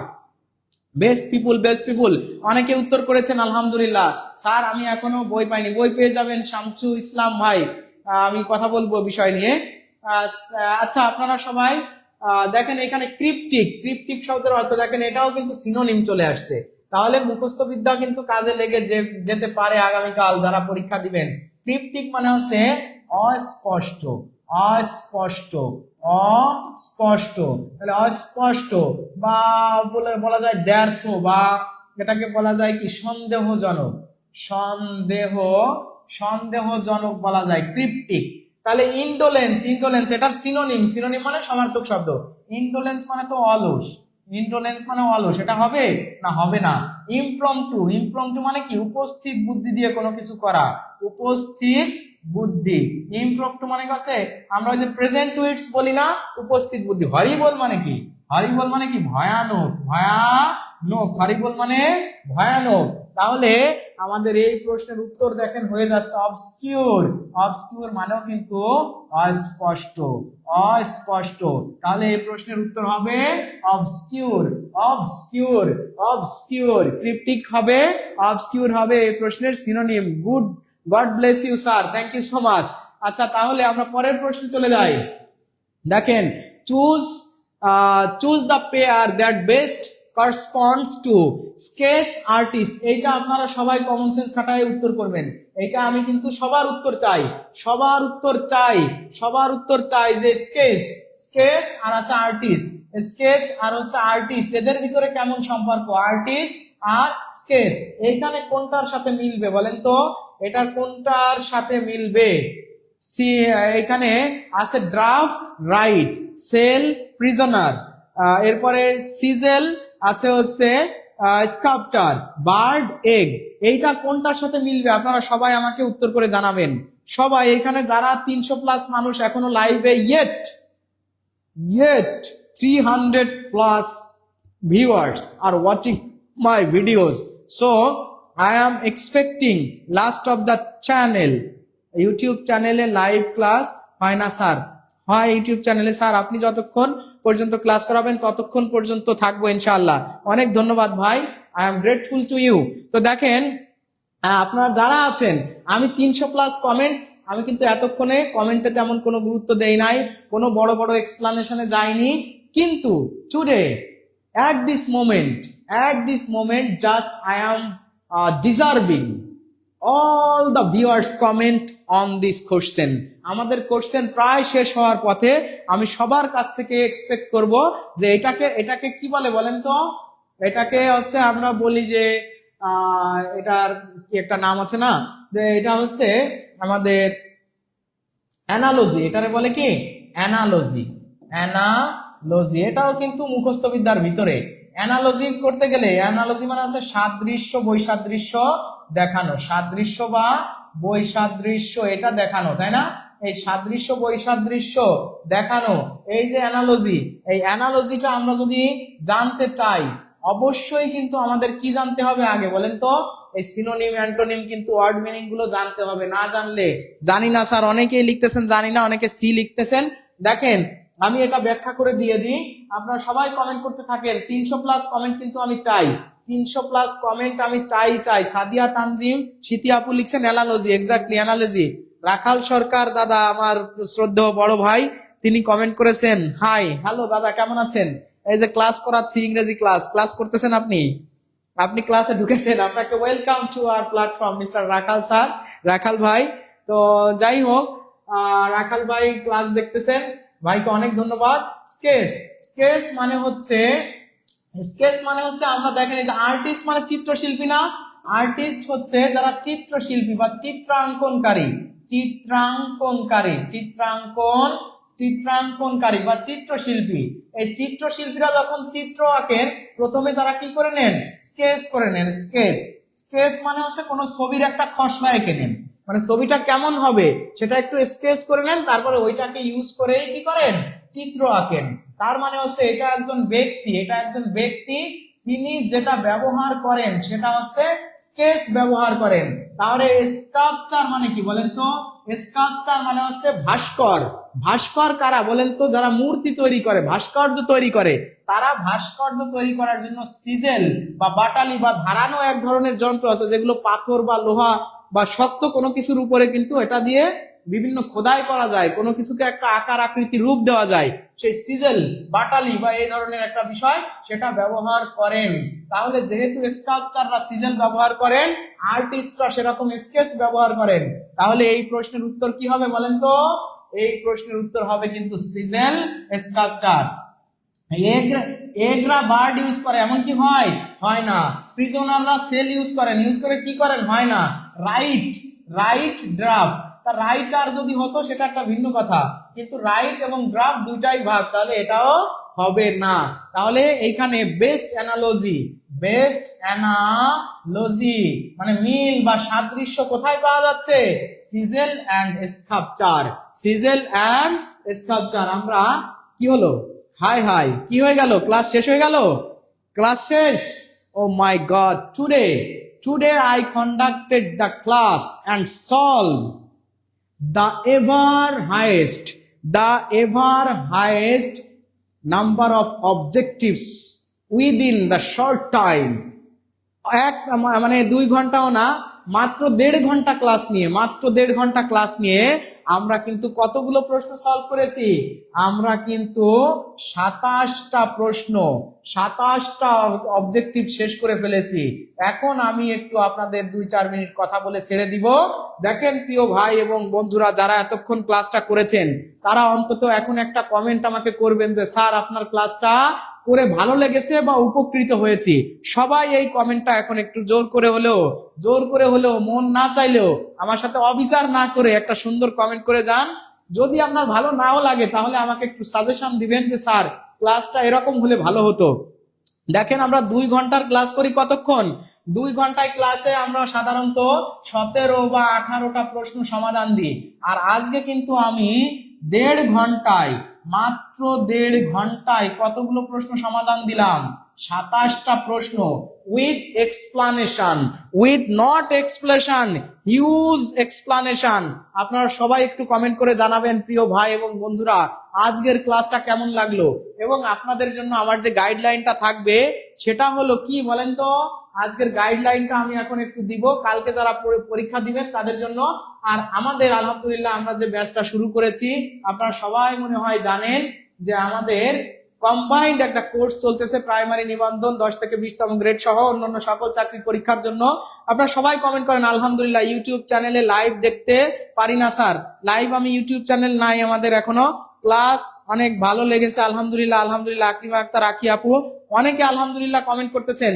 সবাই একটু রিয়াক্ট বাটনে ক্লিক করে রিয়াক্ট দেন তো, একটু লাভ রিয়াক্ট দেন তো সবাই আপনাদের দিন ইসলাম ভাইয়ার জন্য, যে আমি কিন্তু আসলে আপনাদেরকে কি করলাম, ম্যাথ ক্লাস প্রতিদিন পানি করে দিই। আজকে কি ইংরেজি ক্লাসটা আপনাদেরকে আমি পানি করে দিতে পেরেছি? তাহলে যদি পারি তাহলে কেন নয় একটা লাভ রিয়াক্ট দেবেন না? আপনি কেন দিবেন না বলেন তো? আলহামদুলিল্লাহ অসাধারণ, অনেক ভালো ছিল ক্লাসটা আলহামদুলিল্লাহ। অনেকেই ভালো অনেকেই খুব সুন্দর কমেন্ট করতেছেন মাশাআল্লাহ। শরীফুল ইসলাম ভাই, অনেক ভালো লাগছে আলহামদুলিল্লাহ, অনেক কিছু জানতে পারলাম আজকে। তাহলে এ ধরনের ক্লাস কি আপনারা চান? আপনারা কি চান যে এ ধরনের ক্লাস নিয়ে আপনাদের সামনে হাজির হই? তো কালকে যারা আমাদের প্রিয় শিক্ষার্থী ভাই বোনেরা ক্লাস মানে পরীক্ষা দিবেন, তাদের জন্য আমার শুধু একটা কথাই থাকবে যে focus on memorising part, focus on memorising part with English লিটারেচারটা স্কিপ করবেন না। তাহলে সুন্দরভাবে এই জিনিসগুলোর মেন্টালিটি সেট আপ দিয়ে কালকের পরীক্ষার হলে ঢুকবেন। আর যারা পরীক্ষা নাই এতক্ষণ আমাদের ক্লাস দেখেছেন, তাদের জন্য আমাদের যে প্রাইমারি নিবন্ধন এবং 10তম 20 গ্রেডের যে কম্বাইন্ড কোর্সটা চালু করা হয়েছে, তাদের জন্য অনেকেই কমেন্ট করেছেন আলহামদুলিল্লাহ, এখনো কমেন্ট করতেছেন আলহামদুলিল্লাহ লাভ ডাক দিচ্ছেন। আমি সবারটা শফিকুল ইসলাম ভাই অনেকগুলো লাভ দেয়। আমি স্যার দেখতে পারি না। শশী, আচ্ছা স্যার আমি ক্লাস কেন দেখতে পারেন না কেন? শশী আপু, আশরাফুল ইসলাম, অনেকে আলহামদুলিল্লাহ লিখতেছেন। আমি বলবো যে আমাদের কিন্তু বিশাল ছাড়ে এবং বিশাল অফারে অন টাইম অ্যাডমিশন এবং লাইফ টাইম অ্যাক্সেস মোটো নিয়ে একদম কম্বাইন্ড একটা কোর্স আমরা চালু করেছি আলহামদুলিল্লাহ। একবার ভর্তি হলেই আপনি পেয়ে যাচ্ছেন আজীবন অ্যাক্সেস। প্রতিটি ব্যাচে 100+ লাইভ ক্লাস আপনার জন্য থাকতেছে, 100+ লাইভ ক্লাস, 100+ লাইভ এক্সাম। তাহলে এবং সাথে আপনি পেয়ে যাচ্ছেন 1200 টাকার সমমূল্যের লেকচার শিট। লেকচার শিট গুলো কোথায় আছে স্যার দেখান তো একটু, লেকচার শিট গুলো দেখাই দিই আমাদের প্রিয় ভাই বোনদেরকে। স্যার লেকচার শিট গুলো একটু দেন তো। দেখেন একদম 1200 টাকার। এখানে কে লিখছেন? রঞ্জিত মল্লিক। নিবন্ধনের জন্য বইভিত্তিক বই, ছাত্রদের হ্যাঁ বই দেন। সবার জন্য আলাদা আলাদা বই আছে, প্রত্যেকটা সেক্টরের জন্য আলাদা আলাদা বই আছে, অবশ্যই আলাদা আলাদা। শশী আপু, আচ্ছা আমার ক্লাস কালকে এক্সাম। দেখেন প্রত্যেকটার এই যে আমাদের বইগুলো, এই যে দেখেন সুন্দর বই, এই যে সুন্দর বই, 4টা বই, মানে সুন্দর সাজেশন মূলক 4টা বই। দেখেন গণিত, এবং এটা লেখা আছে যে এটা কিসের জন্য, এটা স্কুল পর্যায় নাকি কলেজ, স্কুল পর্যায় 2 নাকি কলেজ পর্যায়, এটা হচ্ছে নিবন্ধনেরটা। আবার ধরে নেন যে প্রাইমারির যেটা, সেটা প্রাইমারিরটা। প্রত্যেকটার জন্য আলাদা আলাদা ভাবে টিউটোরিয়াল পেজে ফলো দেন। এই যে দেখেন এইটা কিন্তু আবার কিসের, প্রাইমারি শিক্ষক নিয়োগের। এটা কিন্তু লেখা ছিল, দেখেন এই যে 4টা, এই 4টায় কিন্তু লেখা আছে, 4টায় লেখা আছে শিক্ষক নিবন্ধন পরীক্ষা। এই জায়গায় লেখা আছে প্রাইমারি শিক্ষক নিয়োগ। এই যে 19তম নিবন্ধনের জন্য এই বইগুলো করা।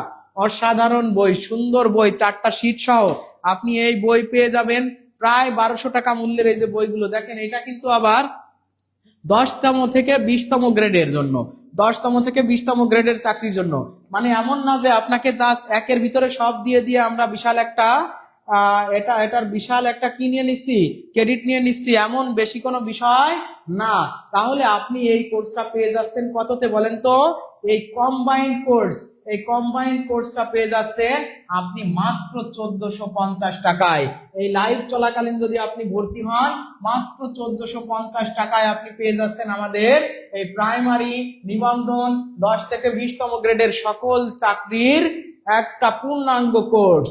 এবং আপনার কাছ থেকে 1450 টাকা নেওয়া হলেও আলটিমেটলি আপনার বাসায় পৌঁছে যাচ্ছে 1200 টাকা সমমূল্যের কি আমাদের হাইলাইটস বা হার্ড কপি বুক। তাহলে আপনি মাত্র এখানে 250 টাকার বিনিময়ে পেয়ে যাচ্ছেন আজীবন চাকরি। যতদিন না হবে ততদিন পর্যন্ত আপনাদের একদম অ্যাক্সেস সহ আপনারা পেয়ে যাচ্ছেন সুন্দর একটা কোর্স। আপনারা কি চান এই সুযোগটা মিস করতে? আশা করি কেউই এই সুযোগটা মিস করতে চান না। আব্দুল কাদের ভাই লাগছে, আপনি কোন কোন বিষয়ের ক্লাস নেন? আমি মেইনলি ইংলিশটা, মানে ম্যাথমেটিক্সটা নেওয়া হয়, এবং সাথে অন্যান্য সাবজেক্ট নিয়েও আপনাদের সাথে আলোচনা করব ইনশাআল্লাহ। আমাদের সব সাবজেক্টেরই টপ মোস্ট, বাংলাদেশের একদম টপ মোস্ট লেভেলের টিচার আছে। টিচার প্যানেলের ক্লাস দেখতে চাইলে আপনারা সবাই টিউটোরিয়াল পেজটা ভিজিট করুন। টিউটোরিয়াল পেজ, এই টিউটোরিয়াল পেজকে আপনারা যদি ভিজিট করেন, দেখেন এই যে টিউটোরিয়াল পেজটা ভিজিট করলেই আপনি পেয়ে যাবেন আমাদের ক্লাসগুলো। দেখবেন যে what quality we belong to. There are a lot of qualified teachers conduct their class in this platform, and if you admit here for once, you will have lifetime access, and before getting any job, we will never ignore you, we will never remove you from the group. সুতরাং আপনারা সবাই ভর্তি হয়ে যেতে পারেন এই সুন্দর অফারে। আপনি মাত্র 1450 টাকা 01767 এই পার্সোনাল নাম্বারে আপনি কি করবেন? সেন্ড মানি করে আপনি জাস্ট আমাদেরকে কমেন্ট করবেন। লাস্ট 4 ডিজিট আপনার নাম্বারের লাস্ট 4 ডিজিট লিখে কমেন্ট করবেন। কি কমেন্ট করবেন? স্যার পেমেন্ট ডান। এই সুযোগটা কিন্তু থাকতেছে শুধুমাত্র এই লাইভ চলাকালীন। লাইভ চলে গেলে এই সুযোগ কিন্তু আপনি আর পাবেন না। তাহলে কমেন্ট করেন, যারা এখন 100 জন মানুষ দেখতেছেন, 100+ মানুষ, কে ভর্তি হতে চান আমাদের এই সাড়ে, এখনই ভর্তি হতে চান? কারা ভর্তি হতে চান তারা একটু আমাদেরকে লিখে দেন রঞ্জিত মল্লিক কম্বাইন্ড ব্যাচ বইগুলো কি প্রাইমারি নিবন্ধন 10তম গ্রেডের সকল বই নাকি যে কোনো একটা সিরিজের বই দেওয়া হবে। আপনি যদি আলটিমেটলি কি করেন কম্বাইন্ড ব্যাচে ভর্তি হন তাহলে তো আপনি সব সিরিজের বই পেয়ে যাবেন, আর যদি স্পেসিফিক ব্যাচে ভর্তি হন তাহলে স্পেসিফিক বই পাবেন। সুতরাং কারা ভর্তি হতে চান একটু কমেন্ট করে জানান।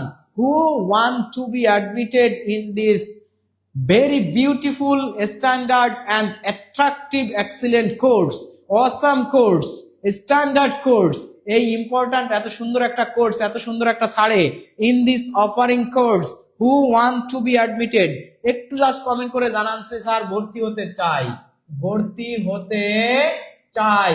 কারা কারা ভর্তি হতে চান একটু আমাদেরকে কমেন্ট করে জানান। সবাই একটু কমেন্ট করে জানান কারা ভর্তি হতে চান। যারা ভর্তি হতে চান তারা এখনই আমাদের সাথে যোগাযোগ করুন।